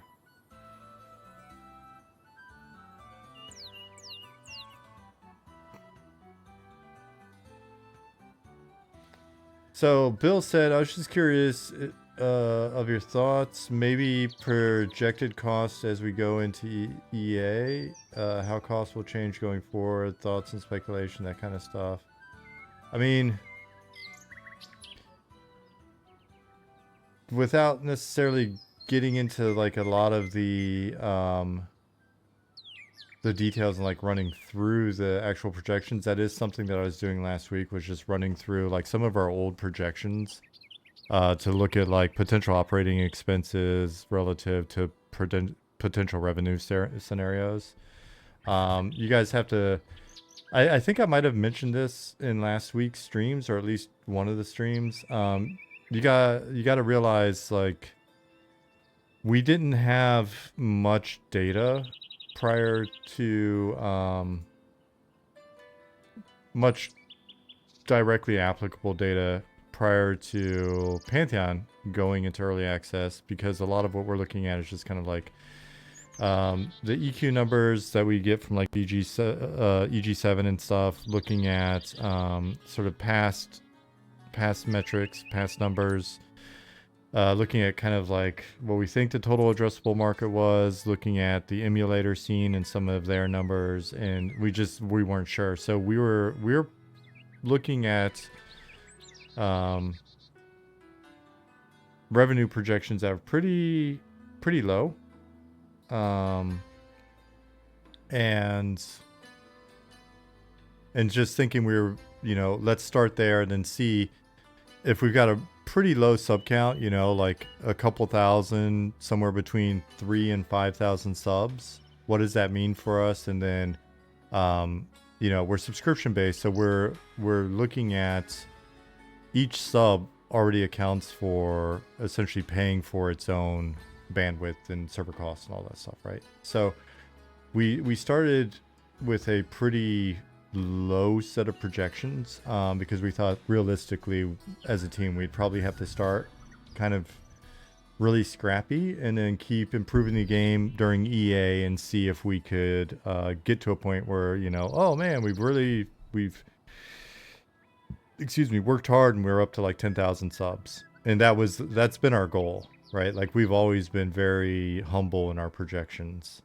That may still wind up being the case. I think we talked about this a bit, like I said previously.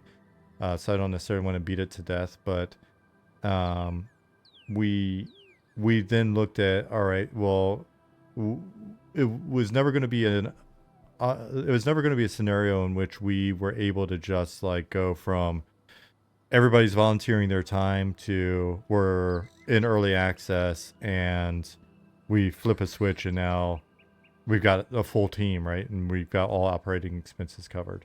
So it was always going to be an idea of like working with the team, being very open about how we were doing it, but like, hey, we're going to bring this guy on board now full time and then that guy because we've got the money to pay them.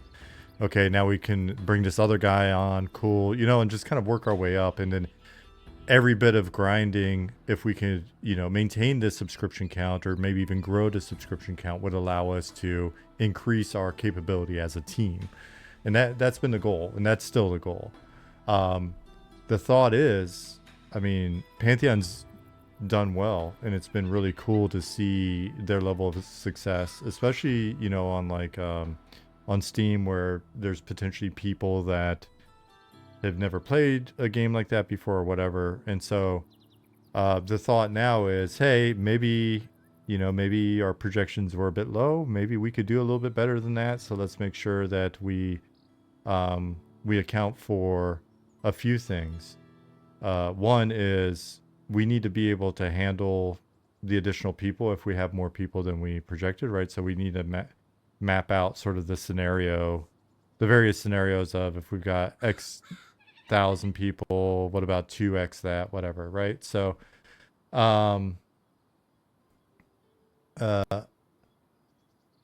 nope. So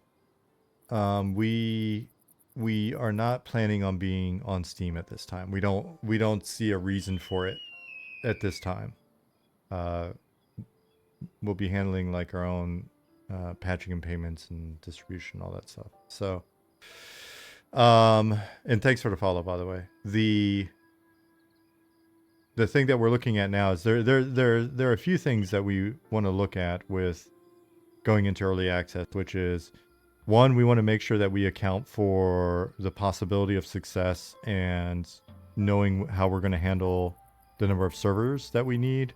And then if it does like the sort of the curve, like you see it, you see it now if you watch Pantheon's Steam chart numbers. Any game's going to kind of go up and very, very likely go up and start to come down, right? And then that may come in waves, right? So you see your kind of daily cycle.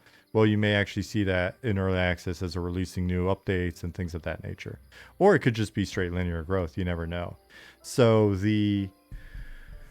and there are all sorts of variables that go into that. So our thought is like, we've got to be prepared for, all right, so handling X number of players coming in. And then if we don't want to have too many servers online when we go into early access and then have everybody spread out.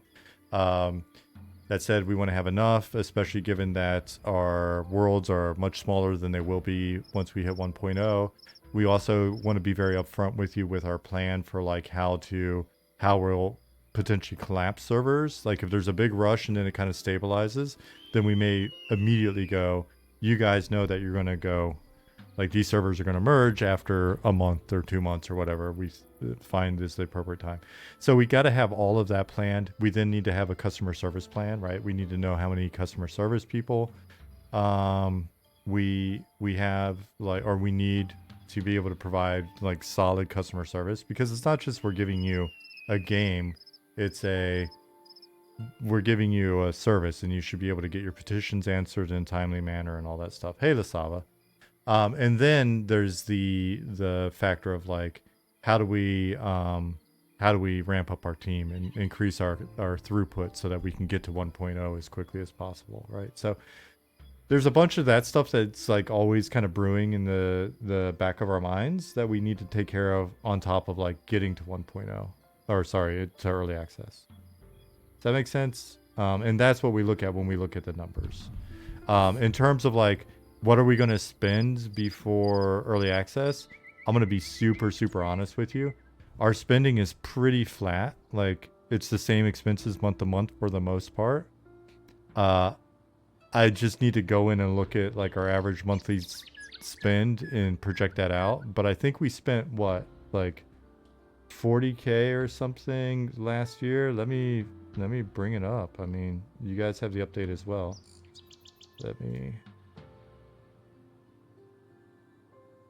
Like, I don't have the number off. 38? Yeah, that makes sense, right? Because that's what I was thinking. Was like, it's high 30s based on kind of our monthly spend.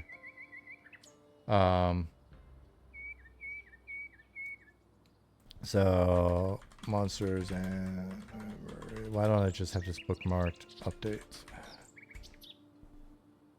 Well, we broke it out specifically in this update, so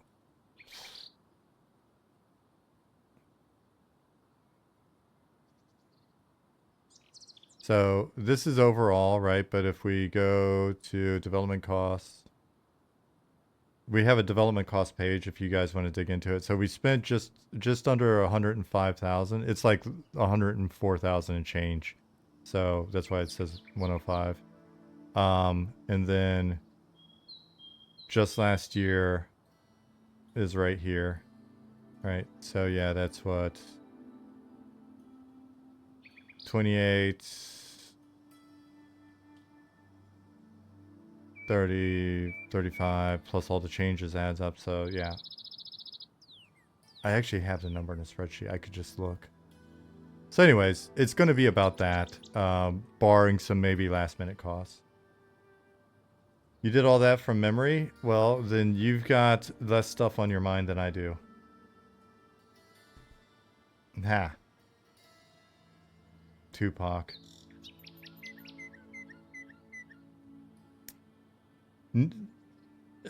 So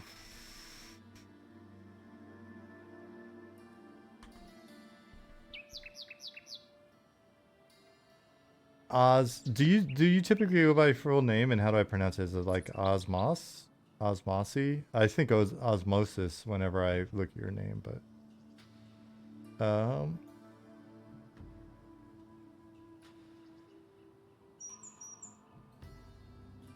Tupac just got a big brain. Yeah, so if you're not familiar with, we try to be as transparent as possible. There's some stuff we hide just because we don't want to spoil things for you. And then there's some stuff we don't show mainly because we maybe just aren't taking the time to do it because we're a little lazy. But we've got, if you go to that cost page, it breaks it down. And you know, it tells you how we want to do it, because we want to do this even when we go live. We want to show like our revenue, we want to show sub counts, we want to show different KPIs, and then you can see, hey, you know, oh, it looks healthy, or hey, it looks like there's a drop there, why is that going on? And we can explain that to you, right? Because we want you guys to like, we want you to like know that we're not trying to pull one over on you. We want to build an honest to goodness old-fashioned business, right? Like there's no rug pull, we're not building this so that there's a dope exit and we can then all piss off with our cash or whatever. It's really just, we want to build a solid little company, and then And you know, and being honest about this stuff and being open is it means that you can ask some hard questions, and then we have to answer them. And if you point something out and we're like, ah, shit, we didn't think about it, or oh, that's a good point, then yeah. Yeah, if we do well, I mean, we're going to be open about the stuff that we want to do. We've talked about it. Next on our list, because it's only fair and it's a big interest to us, like if we were to make a second game, we always treat M&M as the flagship, and it gets the cash and all the support it absolutely needs. But it would be cool to kick off a new development process similar to this one, where it's just kind of like, you know, Nick and whoever else is on the planet. I mean, the Schmanet. How are we going to do that when we're honestly, the people that own PlanetSide now, are they even going to care if we say? So how are we going to do the new like PlanetSide 1? And then we just sort of like get it rolling. Planets and sides. Yeah. And y'all got mac and cheese. Buy PlanetSide IP and then take the name. If it's available and we have the cash.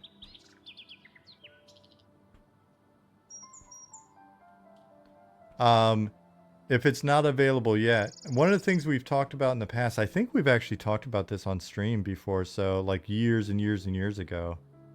So I don't think I'm saying anything out of turn. If we were able to like just be a nice little profitable business and we have the cash available, we absolutely would not mind. You know, if we were ever, God willing, in the situation where we actually had the cash, and like this is really, I don't want to speak out of turn, right? Like we'll be happy if we have a business. We'll be happy if you guys are playing, period. But in the world of like daydreaming and what would we do if we were pretty successful, you know, one of the things that we've talked about since day one is the idea of preserving old IP. And it would be really great if we had the cash eventually to buy like some of the old IP that's actually available. And maybe if they kind of like nobody does anything with certain games and it's sitting there like a Vanguard or whatever, it would be cool to like grab those and then basically support emulator community. Maybe have that be a nonprofit or something, and just, you know, be able to like do preservation, because the emulator scene is how we met, and that's kind of at the heart of what got us here. So we would love to be able to support that in some way. So, how long's M&M been in development now? Since we say that our official like birth date's kind of like September of 2020, though we were talking in DMs like in June and July.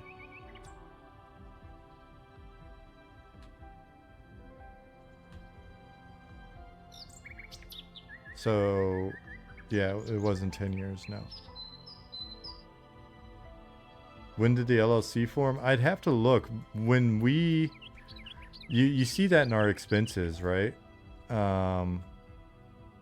We tried to get a lot of that stuff rolling pretty quickly as soon as we, like, you know, really kind of realized that... Yeah, I thought it was, like, spring 2021. Should we use that to shave some time off to make us look faster?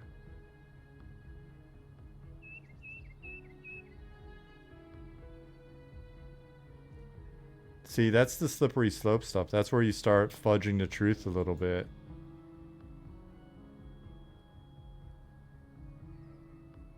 Niche Worlds Cult is the name of the company, Skeletal. Yep.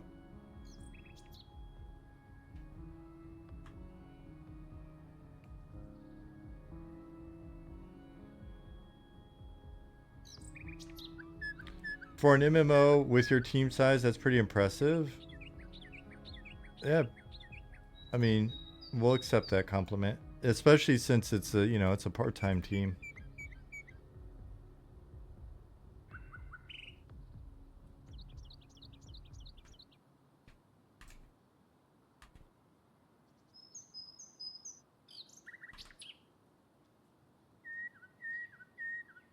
It was really only 6 to 8 people for the first couple of years. Yeah, that's actually a whole here.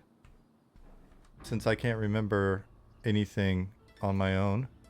If you go to... Oops, not that page. Early access.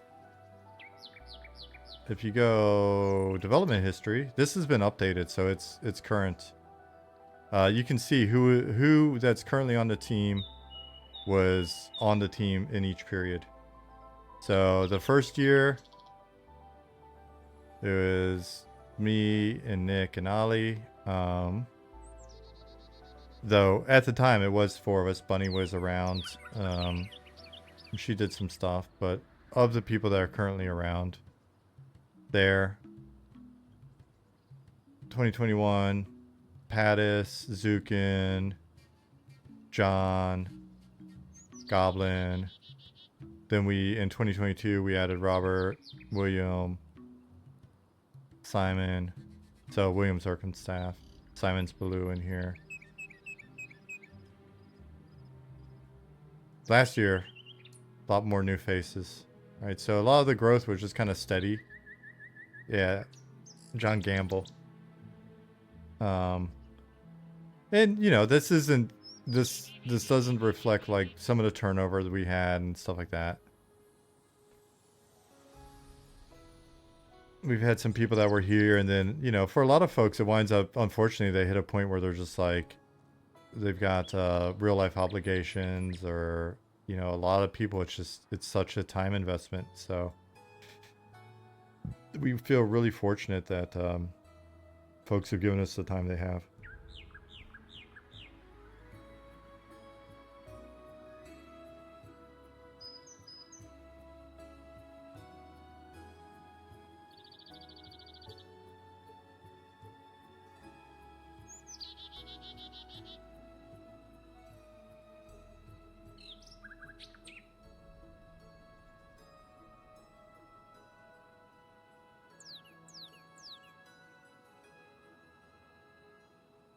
At some point this year, we'll need to start vetting some customer service folks. That's going to be an interesting one.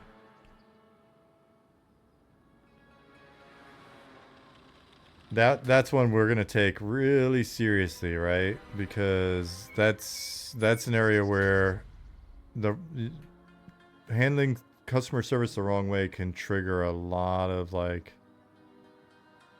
headache. So that's an area we're going to take pretty seriously. That'll be a little bit later in the year. If you feel like, hey, you've got the time to be able to sign up and then potentially go full-time on that, then definitely keep an eye out. But definitely expect to be pretty heavily vetted. But we're also going to try to do a lot better by you than I think some other situations that I've seen in the past in terms of like customer service and how they're sort of like treated and comped and everything else. But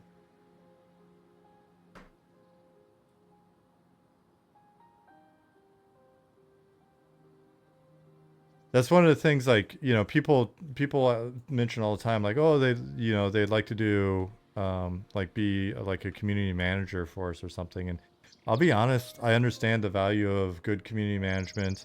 I've just seen a lot of bad community management in my career. And so again, I think it's better for us just to like, for us to be our own community management, and we have no problem with the team.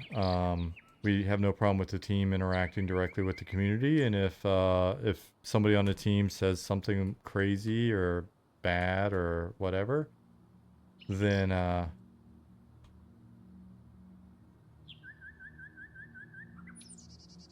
you know, we just straighten them up. And if they continue to say silly stuff, then we'll say, we haven't had to do it, but then we'll say like, hey, you gotta not interact with the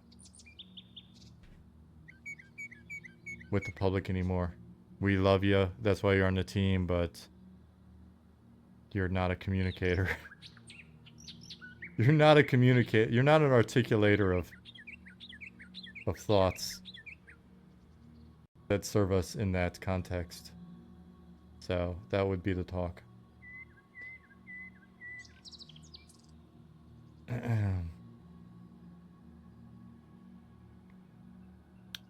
But fortunately, we haven't run into that yet. What are you guys looking for when you want CSR people? Remember, Blizzard used to have amazing community outreach. People need to really, really know our game extremely well. They need to know our community very well and the vibe. And we'll run into specifics. I mean, this is something we've got to talk about a bit as a team before I like talk about a bunch about it. But you know, just the stuff that makes sense, right? Like anytime you're working as a CSR or rep or whatever, you know, it shouldn't be thumbing through a binder. We want people that really believe in what we're doing, know what we're doing, know the community, are capable of communicating in the right way.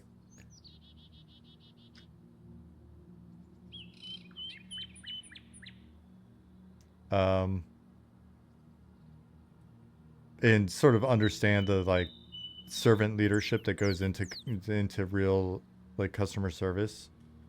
Not there to be the cool kid on the flip side.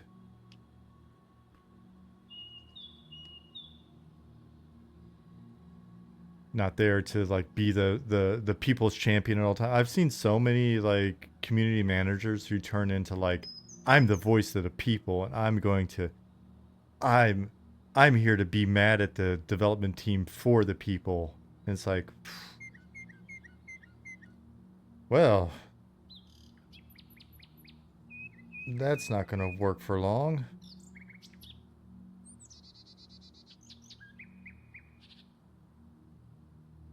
You guys don't understand because you're not the ones talking to the community every day. I am, right? And like I've seen people go down that route like a bunch, and it's not productive. It's not helpful.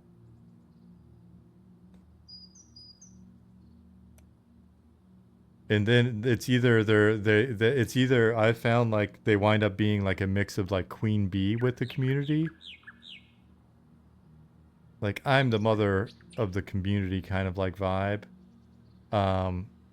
Or and I don't think they're mutually exclusive, or they become a bit like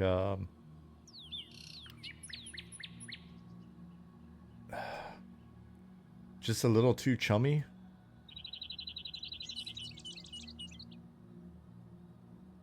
Like Fury, you have 48 hours? No, Fury.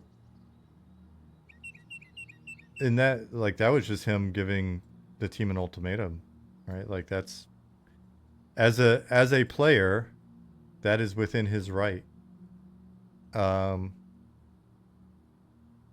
think the problem we ran into was that we maybe gave those guys a little too much attention. It's one thing to learn from people that have that much game knowledge and, you know, have good things to say buried within, you know, sort of the edgy way of communicating it, but like not get caught up in like just trying to appease those individuals, right? It's like,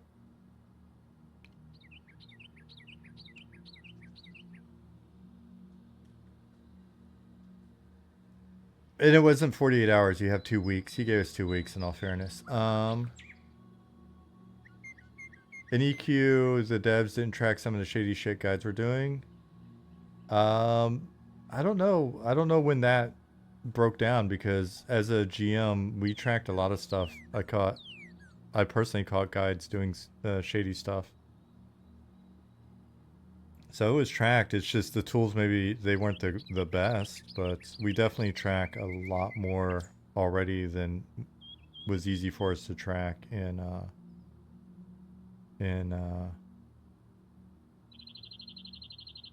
EQ. Guides cybered far too much. Yeah, I ran into that. The incident I was just thinking of somebody we had to fire and a character we had to ban was involved a little bit of that. So we'll be tracking that for sure.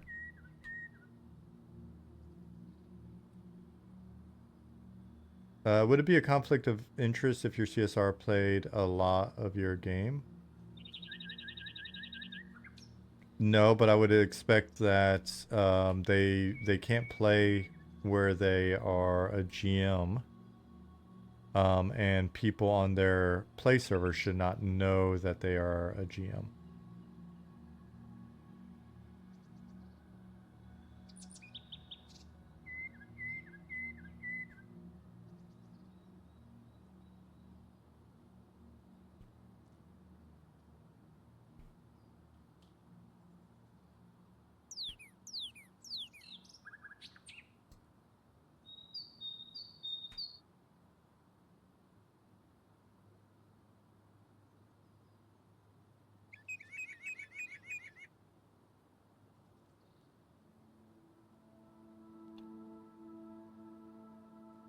And they need to understand that if for whatever reason, like they only told their guild leader, but then their guild leader told the class officer, and then all of a sudden everybody on the server knows that this person's a GM, then they need to be cool with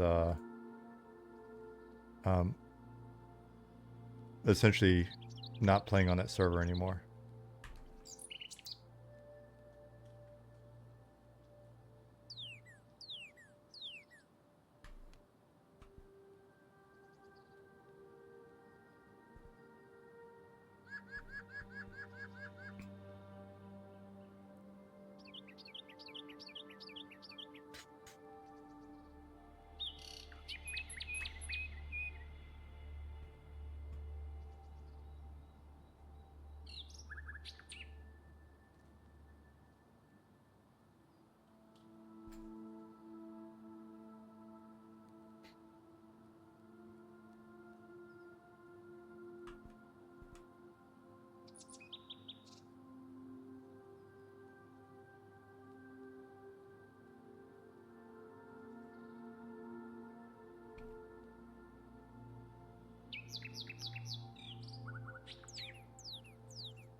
I would have trouble banning people unless it was incredibly blatant. That's something that, you know, that's something that's kind of on us as well as a team to really really clearly define the circumstances in which that should be the case, to make it a little bit easier for you to understand it, right? Yeah, the goal should never be to want to ban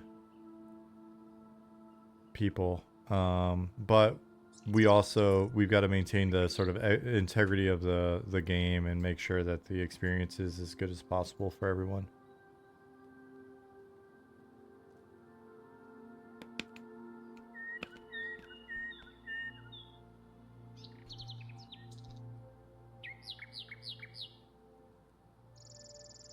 It's important for GMs to be professional and represent the company brand well. Yep, absolutely.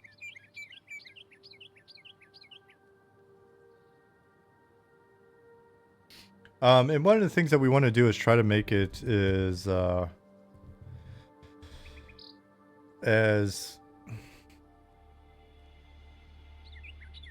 easy is not the right term. We want to give hopefully we create a situation in which the GM's able to do as good a job as possible, right? A number of the situations, like you're saying, yeah, if there's a camp dispute or whatever, ideally we've created a situation with our tools and our policies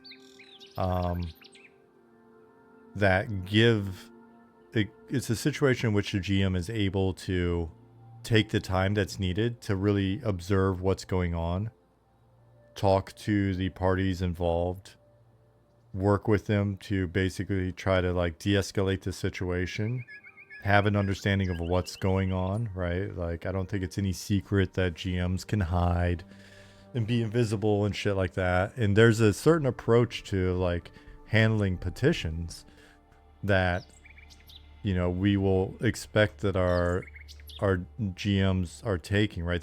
They should come in and really use the tools that are available to them to understand what's going on between the parties involved. Listen, observe, and then go through essentially what our policy is, and they need to know the policies and be like, hey, notice this, right? And a lot of, from that point, it's very much soft skills and judgment and knowing, knowing the approach and the policies and executing on it, and just de-escalating and being firm and objective. So yeah, man, it's kind of a silly, it's like a weird, when I was a GM and I had to explain to my parents what I did for a living, it's kind of a weird job, man, but it's also it's serious. It's it's an important thing. It is a job. This is a business. Online social worker, yeah, a bit. Grum39, thank you for the follow. Dude, it's a frustrating job, so it is definitely one of those like jobs where you may like have to go outside and punch grass a little bit every once in a while, but yeah, so folks, when you're interested, keep an eye out. It's going to be a little while, but we'll post eventually when we're looking for CSRs. Like I said, we're going to take it pretty seriously, so don't expect it necessarily to be a easy role.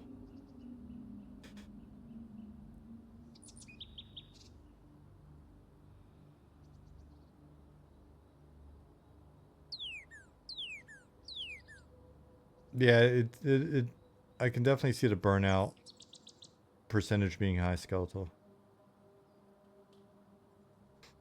What was I doing? I think I was pausing.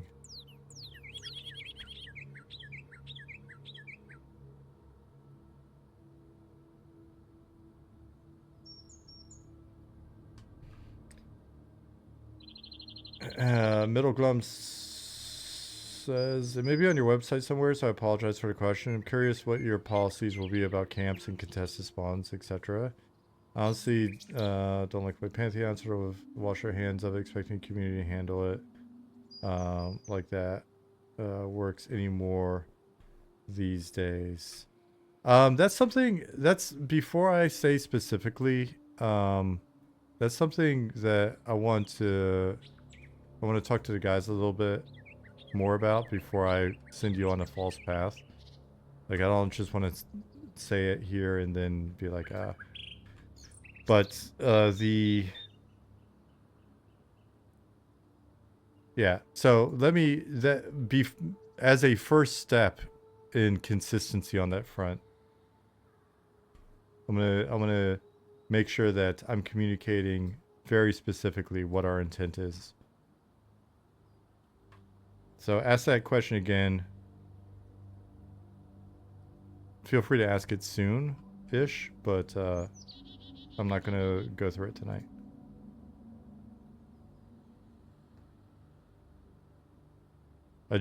What I can say is the way that we used to handle it when I was a GM, I thought was a very fair way to do it. And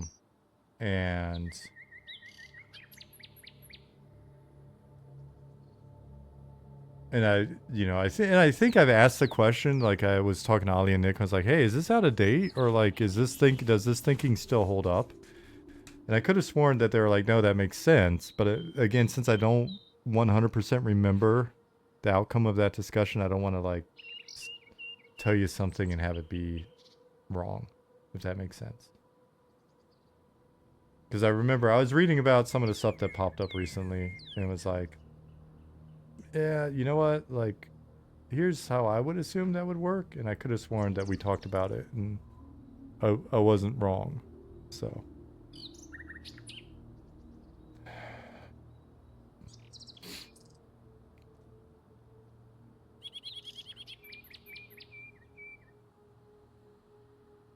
Yeah, I mean, all right. So without going too far, Vanifek. Yeah, I think I agree. You know what I mean? Like, I agree, but I just.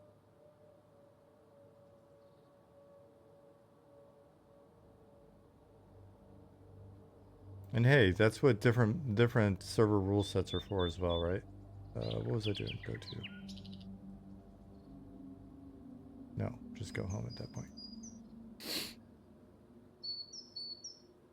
It's definitely gotta. It's gotta be like allergy season starting.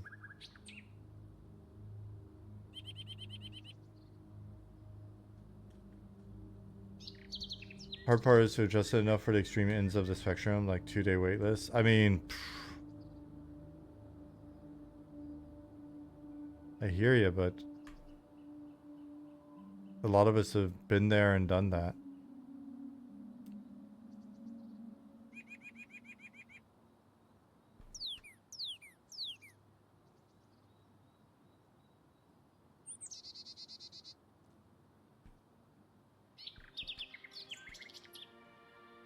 Oddly enough, I never saw people waiting around for 2 days, half AFK on Sulan. I could, yeah.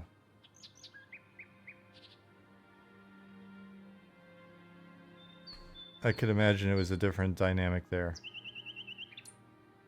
I only played Sulan until like level 20 something. I had so much fun.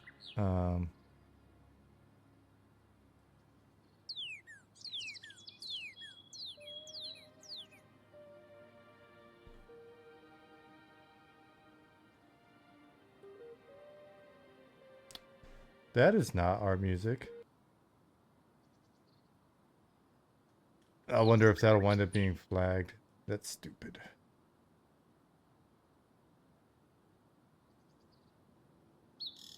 Forgot to hit looped playlist.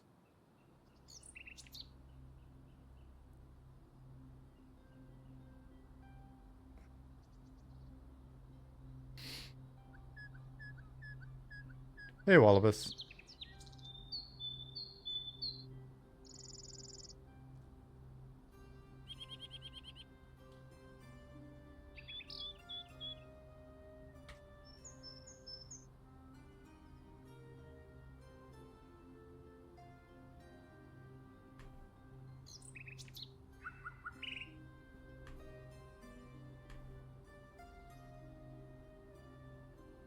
Redorana. Hello there. Thanks for popping in. Flintlock said, Valenczek felt like the Dritz books for me. Dark Elves raiding Kelathin, Trolls and Ogres, which Trolls and Ogres was legit intimidating. I saw some really cool battles on when I was the GM on Talonzek as well.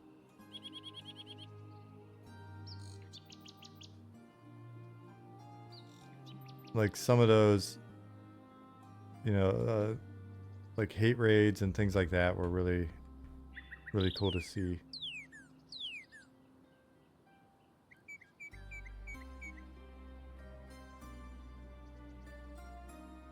Hey, Miko Bites, it has been a while, but time flies. I hope you're well.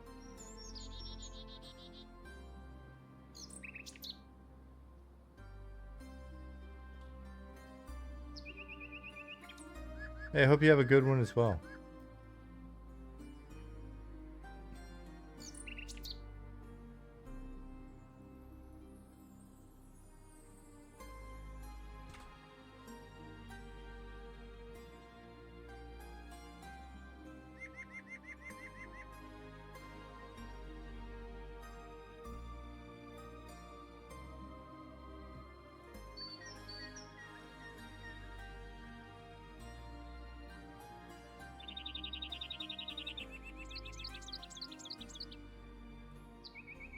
Doing good. Wife, dog, and cat are also good. Might have time to playtest in April. Very excited. Nice. Did you find out about it from the mailing list or from Discord?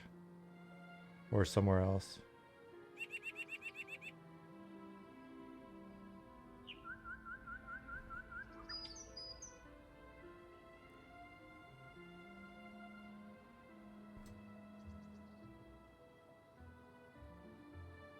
Hey, best friend Beans.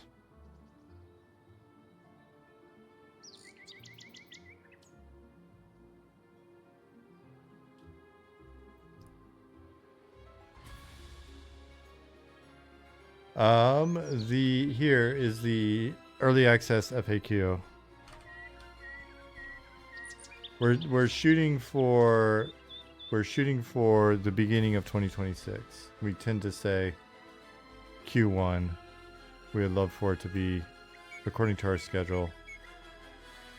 We'd love for it to be January. We'll see. You guys will know. You'll definitely have a good idea of when that's going to be as the year progresses. We'll keep you informed.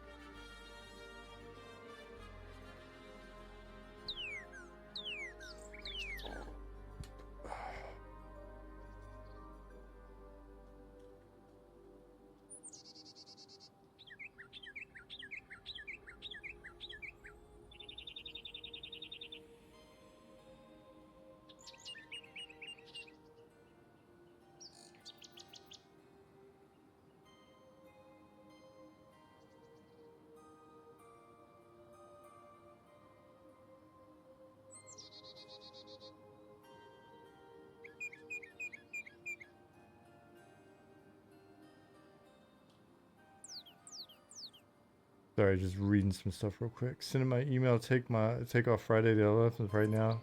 Thadvic, that's fantastic.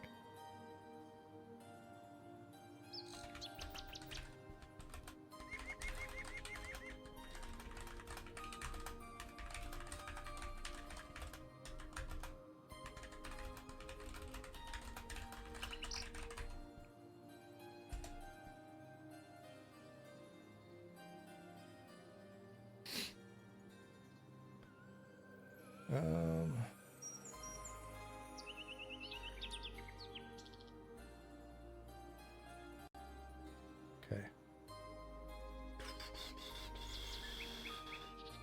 It's funny whenever we start talking about like concrete playtest states, get a little nervous because it's like, oh man, I hope it's everything that people are hoping for. I hope it's stable. I hope we've got different things done by then. Man, we're always so excited about the idea of you guys like being able to come in and play and like have a good time.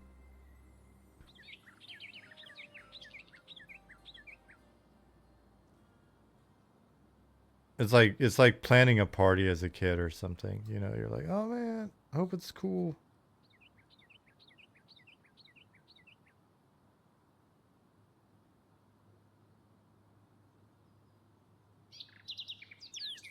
Man, I hope they don't think our zone's lame.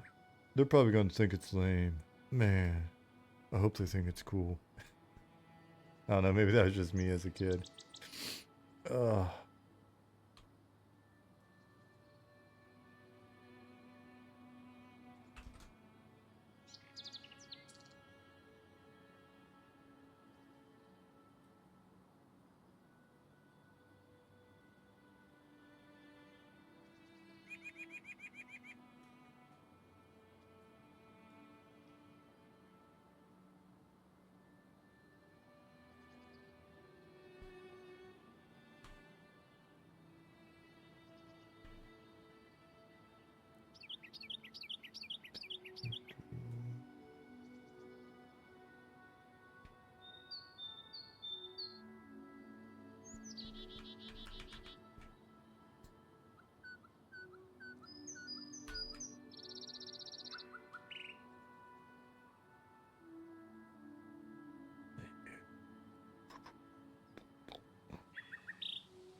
From the streams that you've peaked in, I'm really eager to play from the state it was even from last playtest. Sure, it'll be rad.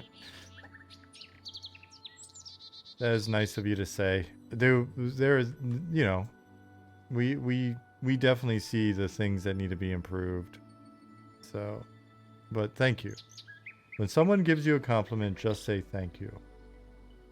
It's a very hard thing to learn.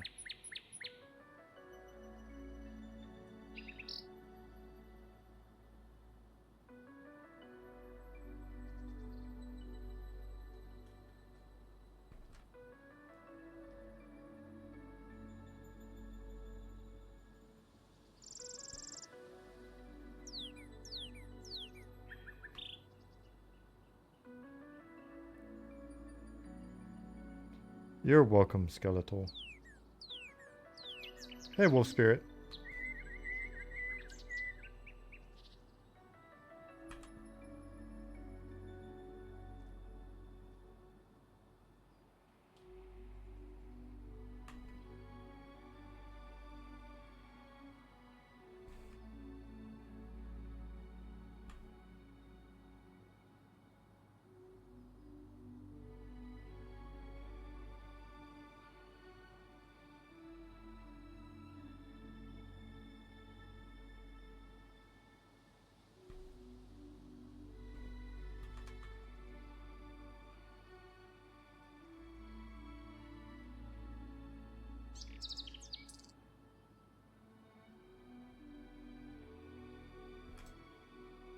Plop and spawners.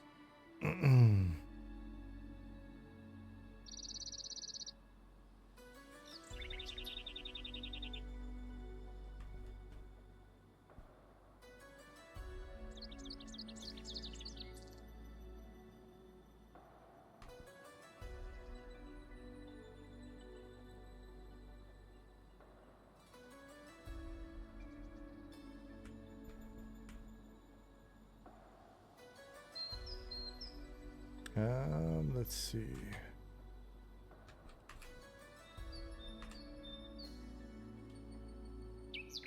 So on this coming Friday, we could do a brainstorm session. We can do the one that we meant to do last Friday, but then it got, we wound up doing the stress test instead. That was Friday, right? I can't keep track anymore.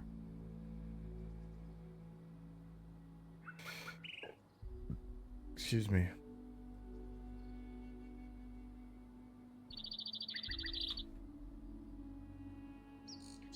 How about we do another stress test instead of brainstorming?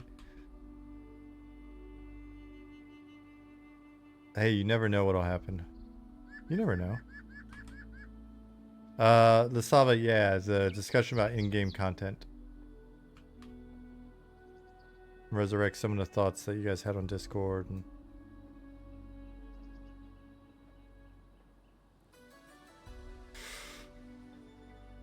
this Corey guy's got a lot of good ideas. Got a lot of ideas.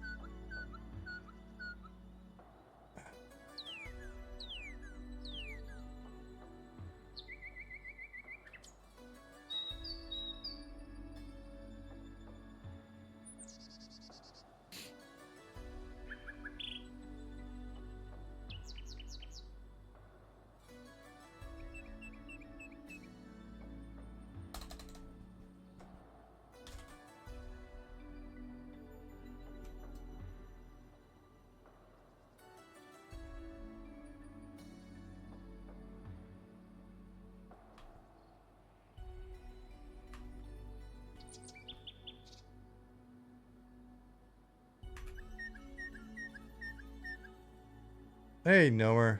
What's going on?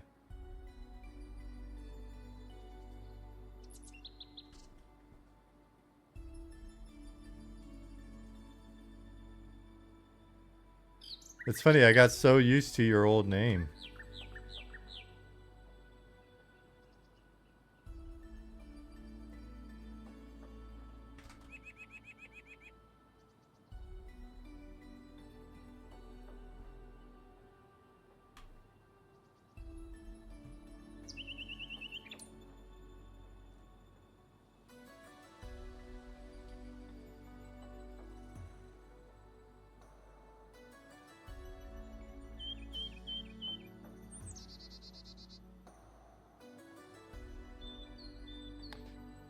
You want me storming your brain or your server? Friday, it's probably going to be brain. Sorry, it's going to be, it's very likely to be brain.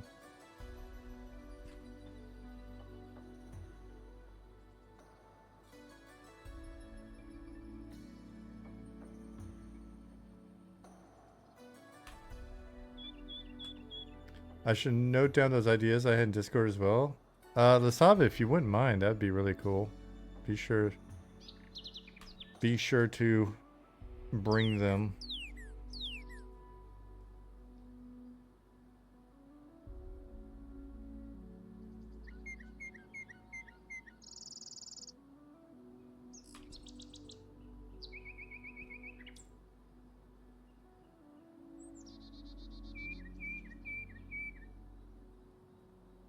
Any idea for topics Friday? It'll just be discussing like end game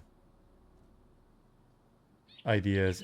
In game, what do you think's important in the game? What do you think are ideas for what to do at the end game?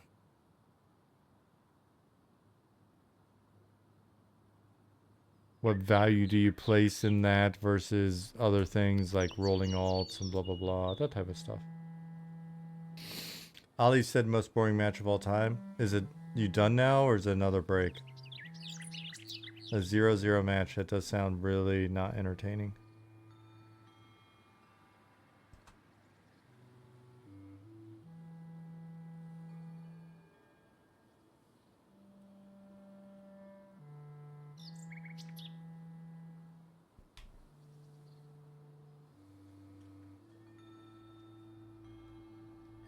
Cause it's soccer, right?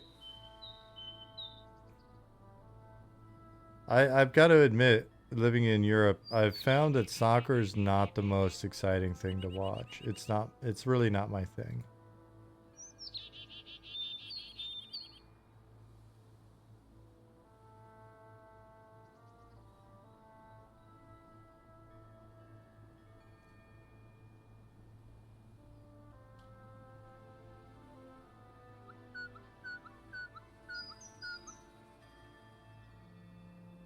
Is there a place where one could get caught up in the current in-game ideas, philosophy, or is it open? I would say come into this discussion with a fairly open mind.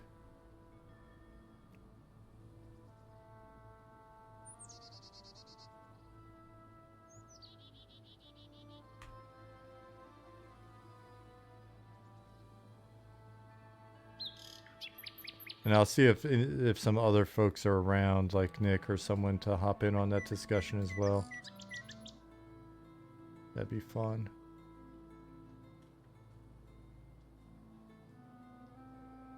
I'm not even gonna try to promise some Ollie time. He's got too much going on.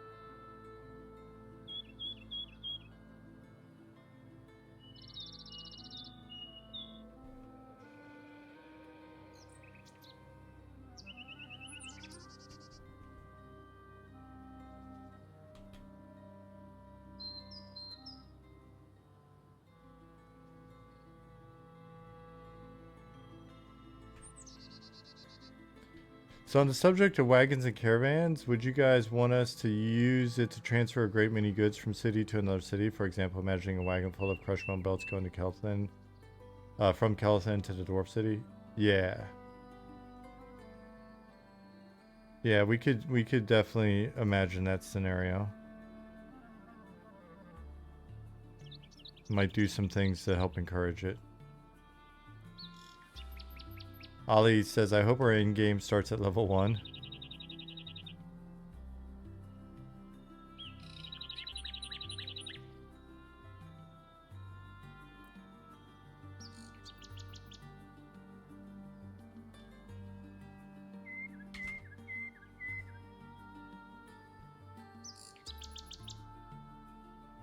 It's funny, level 1, 24-man raid. See, you immediately go, you associate in-game raid. Isn't that funny? Hey, Migs. So do you have to sit and drive the wagon, or is it something like you send a wagon and X amount of time passes before it arrives? We'll have to see where we land. The goal would be that you drive it.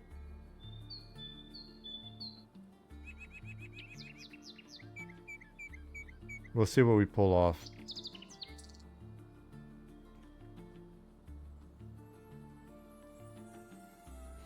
I always wondered how banks have all your items no matter which city you go to. I'm sure it can be chalked up to something magical.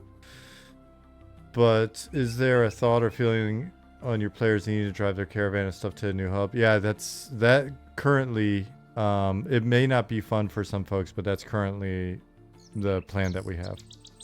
Or you can hire someone to drive your stuff for you. Would you want PvP scenarios, caravan attacks that happen on PvE servers as well as PvP servers? We'll probably not cross streams on something like that on the PvE servers.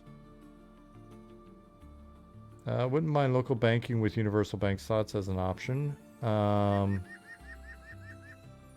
about local banking but share a couple shared bank slots at that bank, right? So your other characters could get that stuff easily at that bank, but the second you can the second there's some universal slots, then that's how you're going to transport most of your items you want to transport. Dial-a-port's going to make so much money on transportation. That's the hope. That's the dream, right?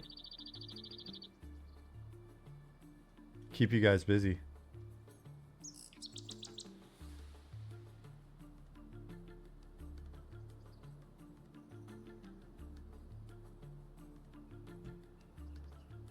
Because then there are people, I hope, I believe, we'll see, but I think there will be people that mainly just like to do that. There's talk in Discord last night about potentially allowing wagons to be teleported, but I feel like, yeah, that would be, I agree. I think that would cheapen things.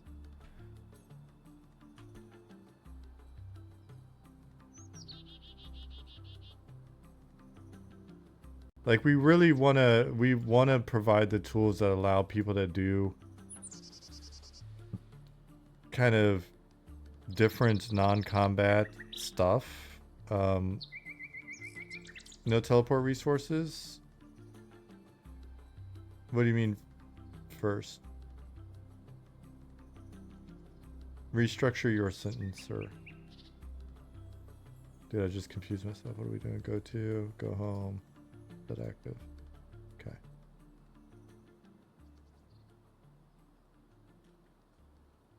Items that can't be teleported? Yeah, definitely something that's on our list to work through.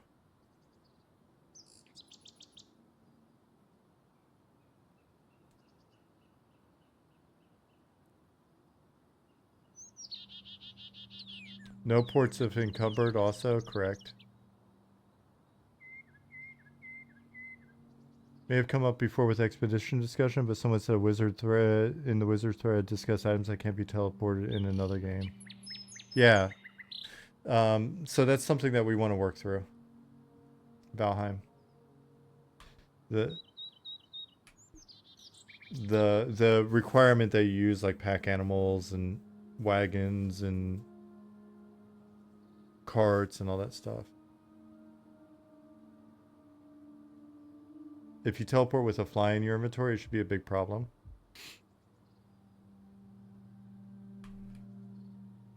New race unlock.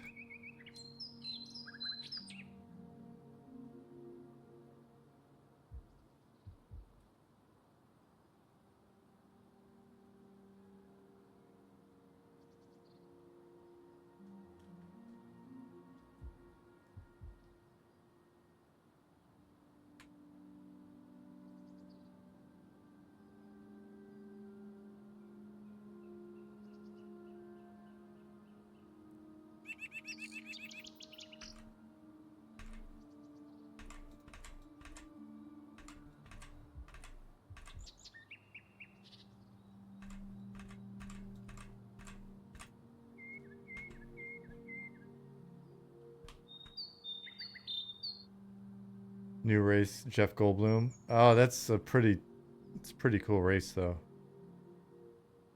Sexy scientist time.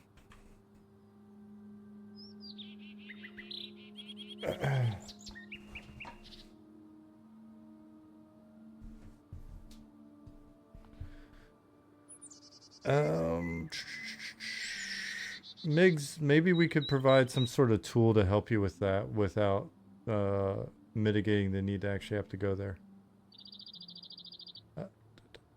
You know what? I've actually, there's already a tool for it, Mig. So Mig said, I like the idea of different banks, but I also don't like it unless somehow scales with the game as the game grows. Like I'm thinking of 10 cities, all with different banks, and now I have to remember which city I stored something in. Boo. So if you look here, we have a tab here called Ledger. It doesn't do anything yet. Then we have Social, which would also be a ledger and some other tools. But the ledger would actually tell you, it would be a list of every item you've ever picked up, dropped, trade, sold, put in a bank, deleted, bought, right? Like basically every item that's kind of flowed through your character in some way. And then it should have a sort, and it should allow you then to see all the items that you've placed in banks, which then allows you to see where your items are, in theory. We'll have to find a way to make it easy for you to figure that out then. And then also like filter out entries like Batwing and shit where you really don't care. So it'll be a tool. It'll be a thing that we'll have to work on and we'll have to improve over time, but still. Hope the ledger has a decent UI. It'll look like Excel.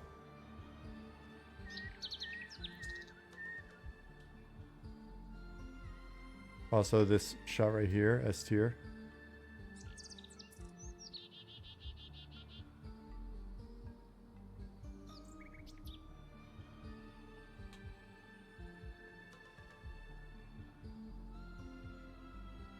Ooh, yeah, sleepy.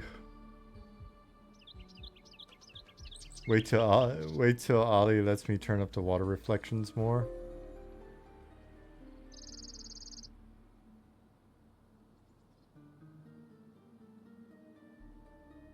I don't know, man. I kind of like the water in here. I have to look at it again at night.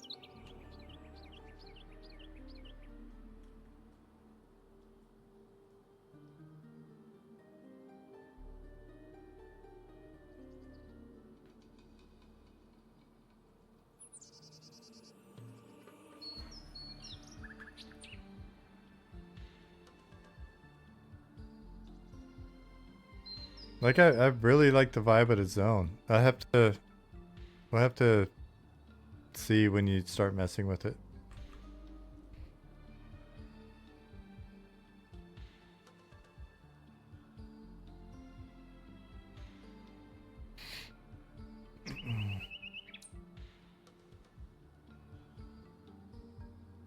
One of these islands could be a giant turtle. Doubtful. There better be massive water elementals on top of those waterfall pillars. Maybe. A long dead turtle left the shell. That seems a little bit more reasonable.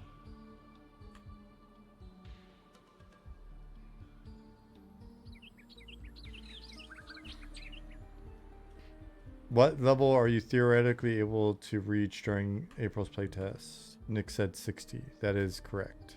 Theoretically.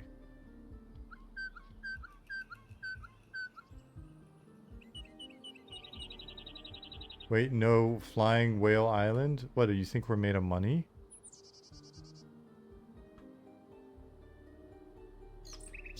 How are you expecting us to pull that off on a budget?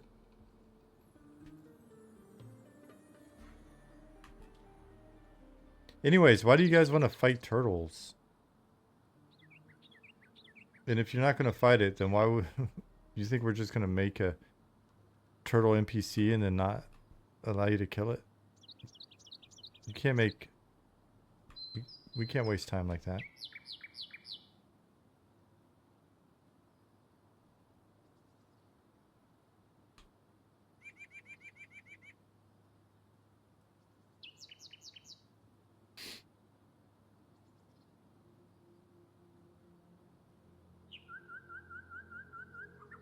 How about normal sized turtles? Well, I mean, if we've got it's not a size thing. It's a turtle thing.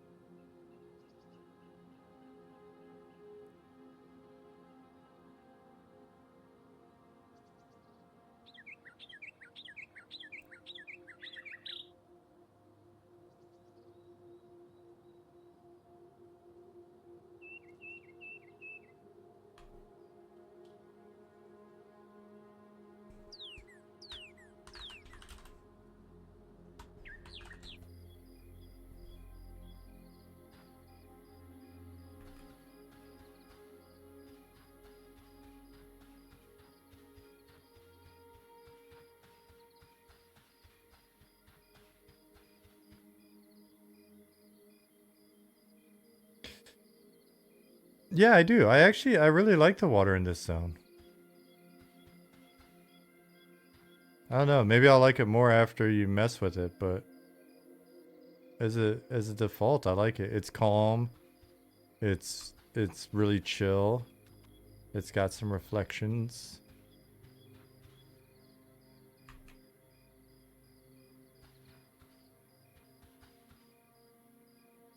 Dark parts look scary. Fair. What about at dusk?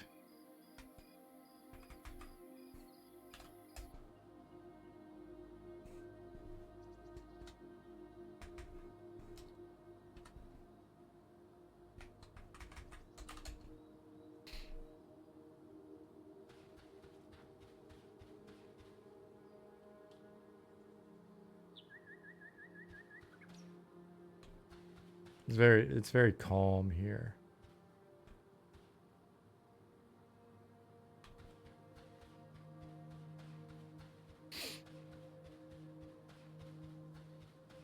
Forgot to ask, is the skybox, but skybox based on anything original? Is the skybox based on anything? And then question mark, original design, question mark. It is a real sky. With, there'll be various accoutrement.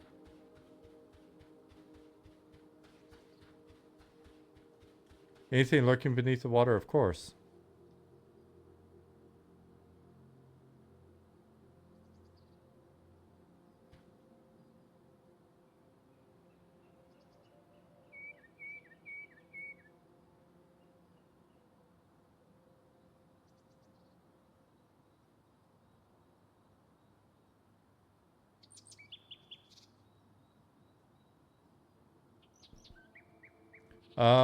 First, I have no idea.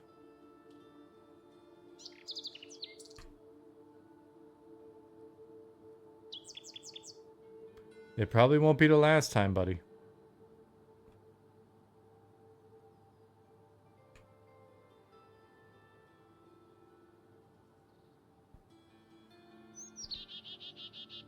Simon said, yeah, it's a different profile than desert environment.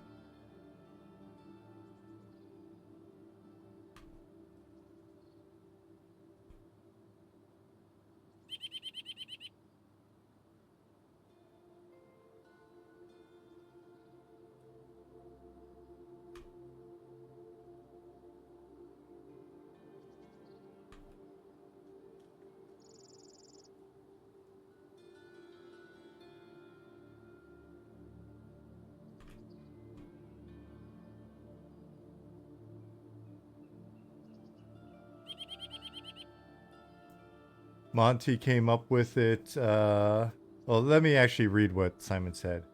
Big homie Monty came up with it during the biome jam.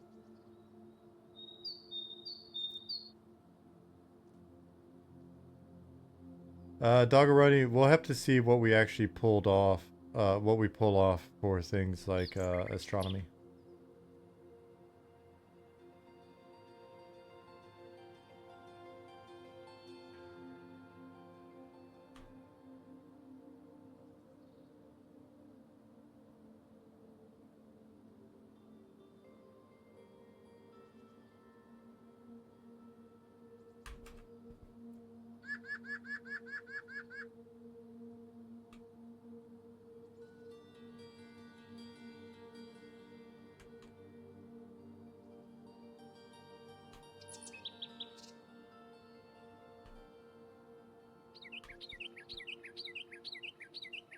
Kuzo, you never know.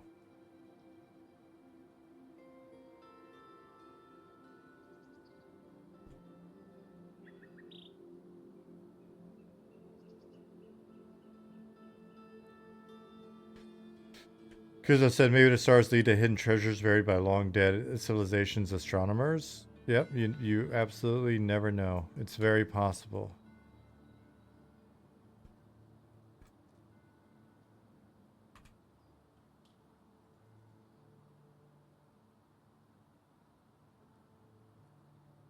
Would it be possible to put an invisible layer in front of the night sky that has markers on it if you want people to use for things? Then like the current sky map behind it? Does that idea make no sense? No, it makes sense. That is definitely an approach that could be taken to getting some of the stuff in that we're thinking about.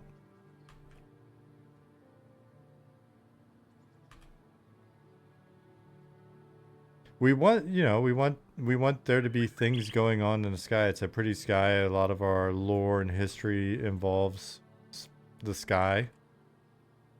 And we need something for the dwarves to look at.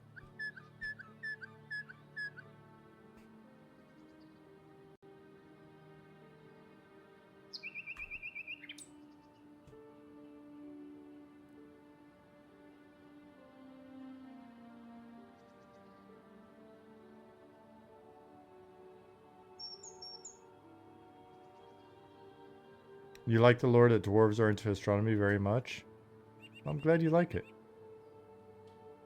I just want them to have very, very cool, very tall, dwarvish astronomer pointy hats with ear flaps. Please.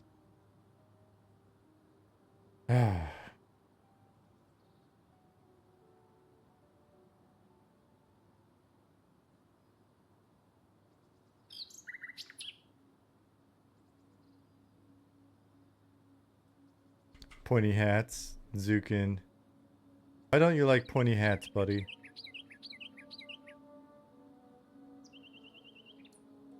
We got wizard hats in the game already.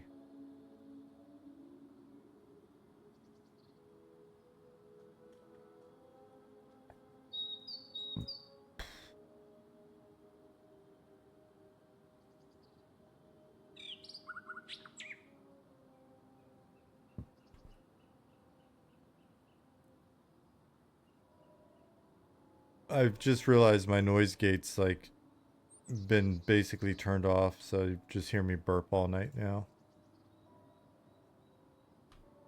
Your necro pointy hat was not pointing? Was your pointy hat a little floppy?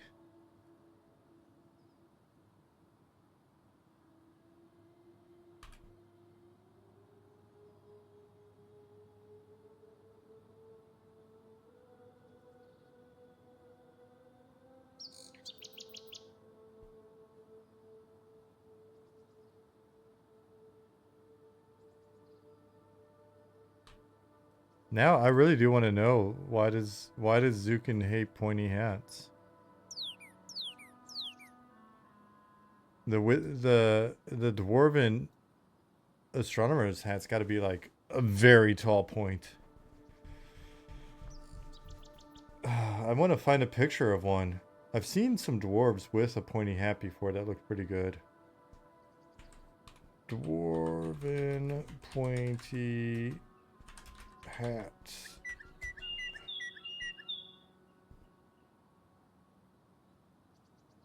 Oh, I don't care about garden gnomes.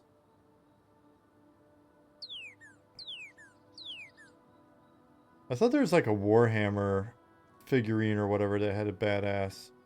They only look cool on some races? Well, then we just make it so that they're only available to some races in the item. And then the other races can just cry.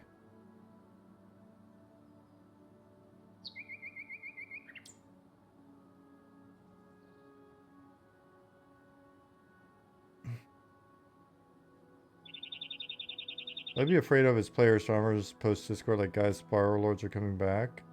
No, the Spiral Lords are not nice people. I swear, a Warhammer, maybe?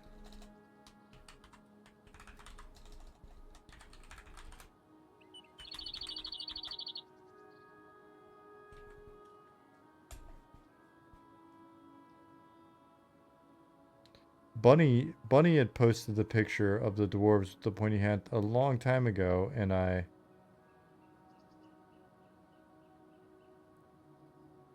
How do you like these wings, though?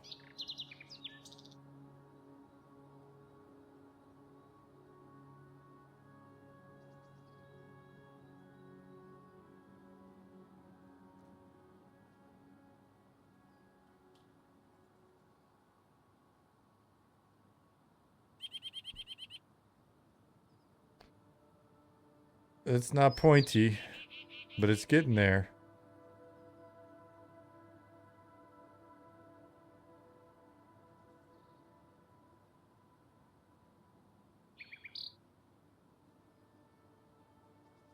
Not pointy, but good.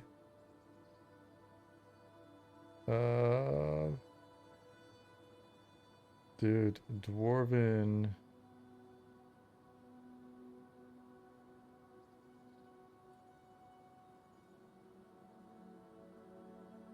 Evil popcorn bucket on his head? Yes.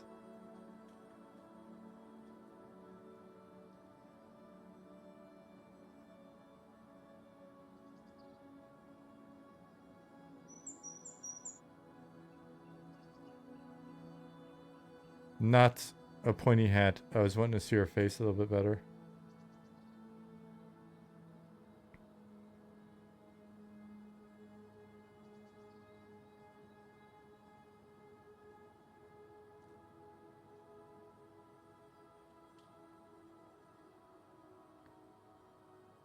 Little bit sassier, more youthful female dwarf face. Nice hair. Dig the hair as well. Face.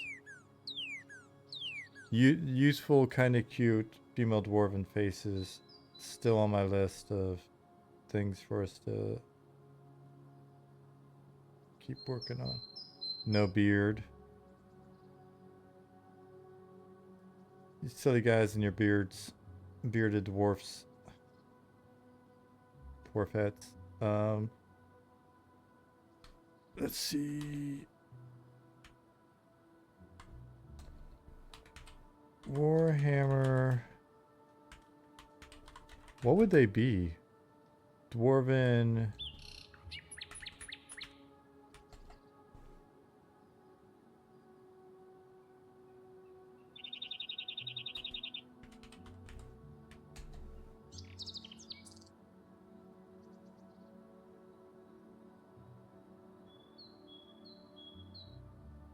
Cannoneers? Maybe. I'll look at that. I'll look for that in a second. These guys all have like wizard hats on now.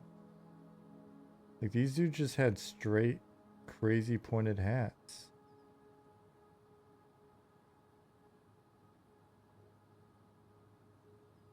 This is like a dunce cone kind of thing. I'll try cannoneers then. Yeah, a bit more like that.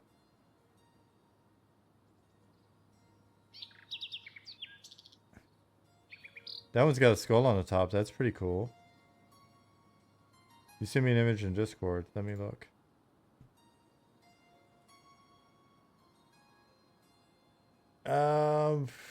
Nope, pointier than that. Pointier than that.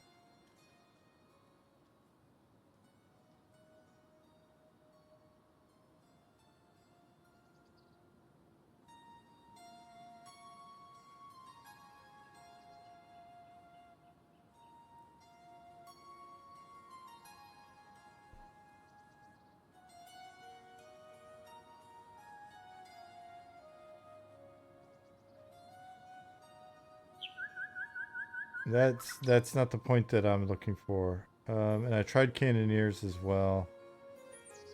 One of these days I'll find it again. Let me look for one other thing really quick.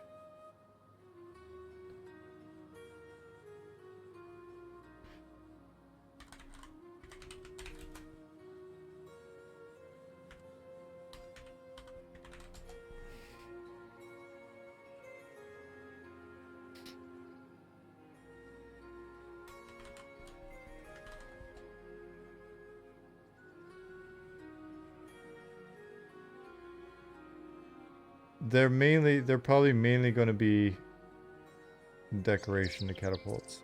It's kind of in the spirit of this, right? Like imagine this was a even pointier, like kind of like very tall pointy hat. It's got to be tall because he's very smart.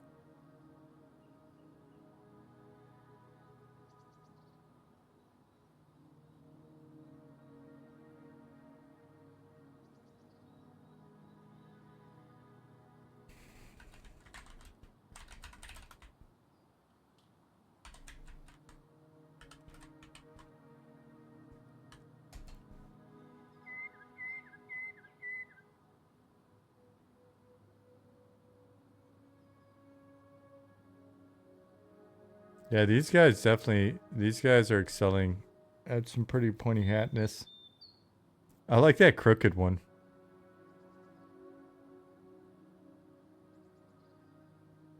I could kind of see that. That's the dude from 300.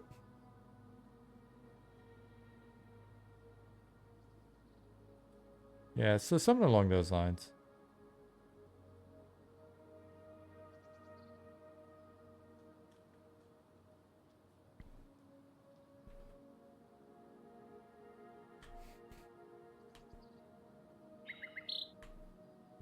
Let me wrap up this guy's go-tos really quick so that we kind of got this stuff wrapped for tonight.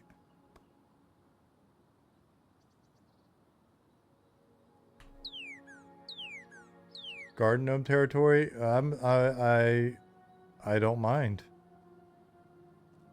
If it's done well, you won't make a garden gnome association, and it'll be awesome.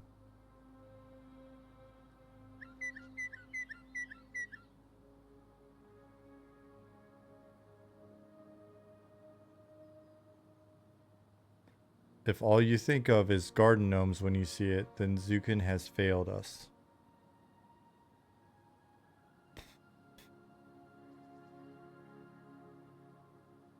And he knows what happens when that happens.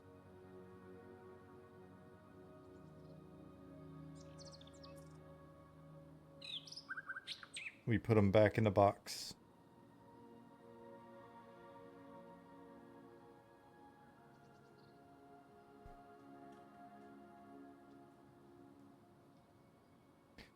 Look at Zukin making himself these custom, like, dude, look at these custom emotes. They're animated. We got all sorts of arms moving. I'm gonna have to pay Zukin to make me some cool emotes.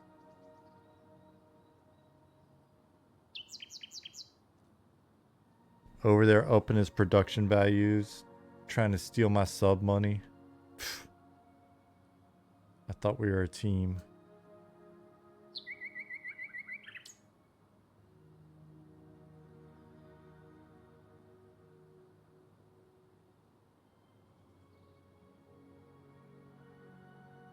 He's coming for me for sure. Frickin' Zukin. Oh man. Speaking of coming for me.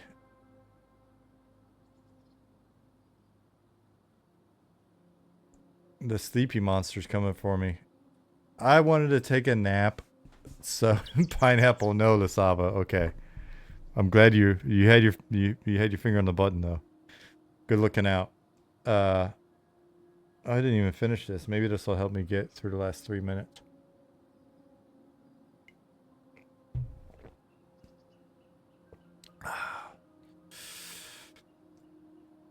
A giant cup of Bailey's didn't even help.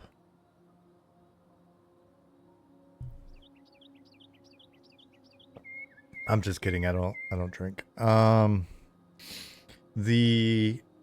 Yeah, I wanted to take a nap so bad, and there's a period. No, Koopa, I'm joking. It's not. It's just it's half caffeinated. There's 1 scoop of caffeinated, 1 scoop of decaf, instant coffee. So Jasmine got off work early today, and she needed to take the puppy to the vet to get a shot. And I was like, I'm going to take a 30-minute nap while you do that. And I went to lay on the couch to take a 30-minute nap. And she's like, did your mom get a hold of you? And then my mom, like, of all days, of all times, like, was like, gave me a call. So there's no nap. It didn't happen today. I've been craving a nap all day. So I think I'll just wrap up soon and then go to bed at a reasonable hour. I'm old. I need naps. Decaf, why not just use dirt? Listen, there's nothing wrong with decaf in the evening, especially if you like to taste the coffee. I drink caffeine all day and then I crash out at night. All right, so I think we got all these guys saved. We populated a couple islands. You know, a couple islands are populated.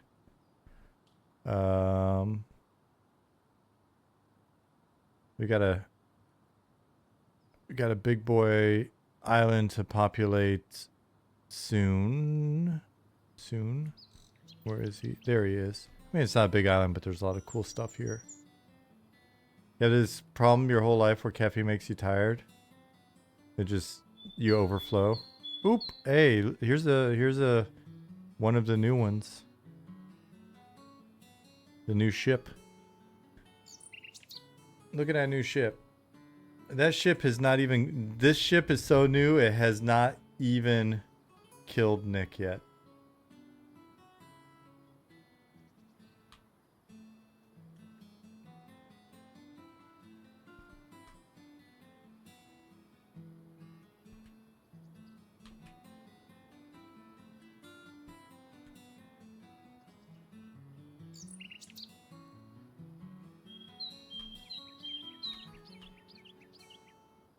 That was the old placeholder ship, Corvid.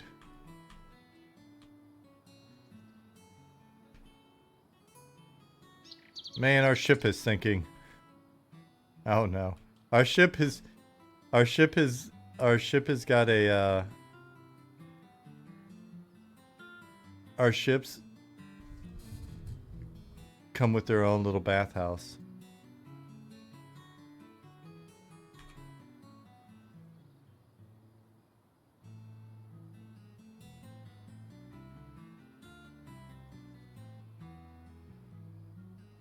We'll have to figure out how are we going to do that? Like, is it that's going to be an interesting trick? Like some sort of exclusionary volume that works with crests. That's going to be fun. Unity 6 has a tool for that. Fair. If we're using Unity 6 water.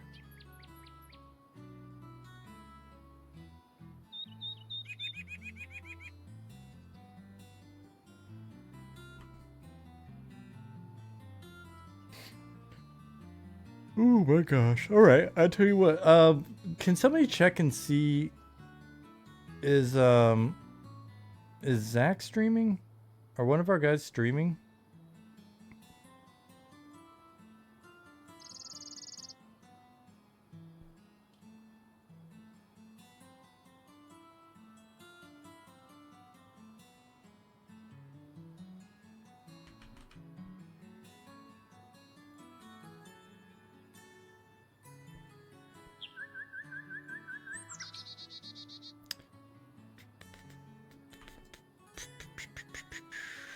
Let me take a look really quick. I'll take a look and then we'll figure it out.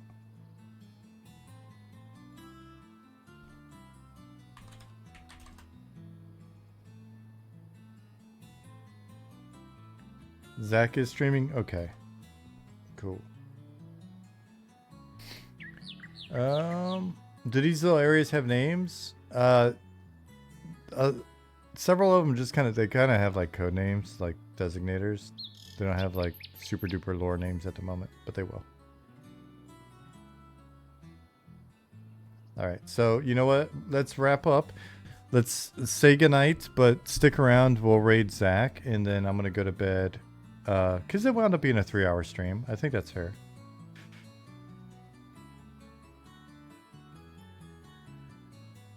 Need to find you a girl in every port. It's possible. All right. So we're gonna say good night, but don't log out, and then we'll raid Zach. Good night, Corvid. Good night, Sarinth. Chaz Solo. Simon. Good night, buddy. Later, Fuller. You Shoes. Doggeroony. Esan. Wolf Spirit. John. Viro. XV. Good night. Good night, Ali. I hope you have a very enjoyable evening. See ya, Drew. Chili Sauce. Kuzo. Bills. Talet and Thadvik. Good night.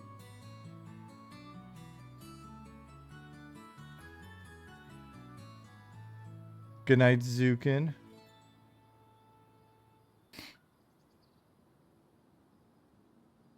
And all right, I'll keep an eye out. Lasava, thank you for being here. Let's check the raid thing. We'll get a search going.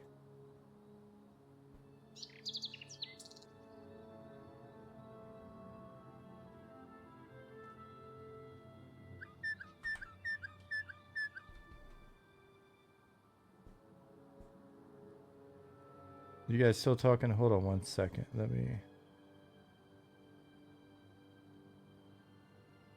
check one more thing.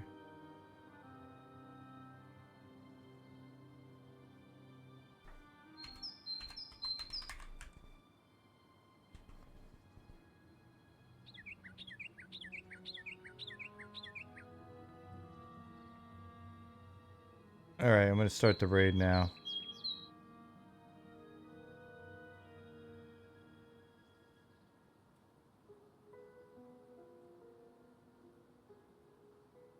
All right, we're raiding now.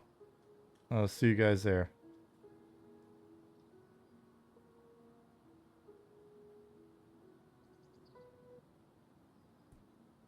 And good night.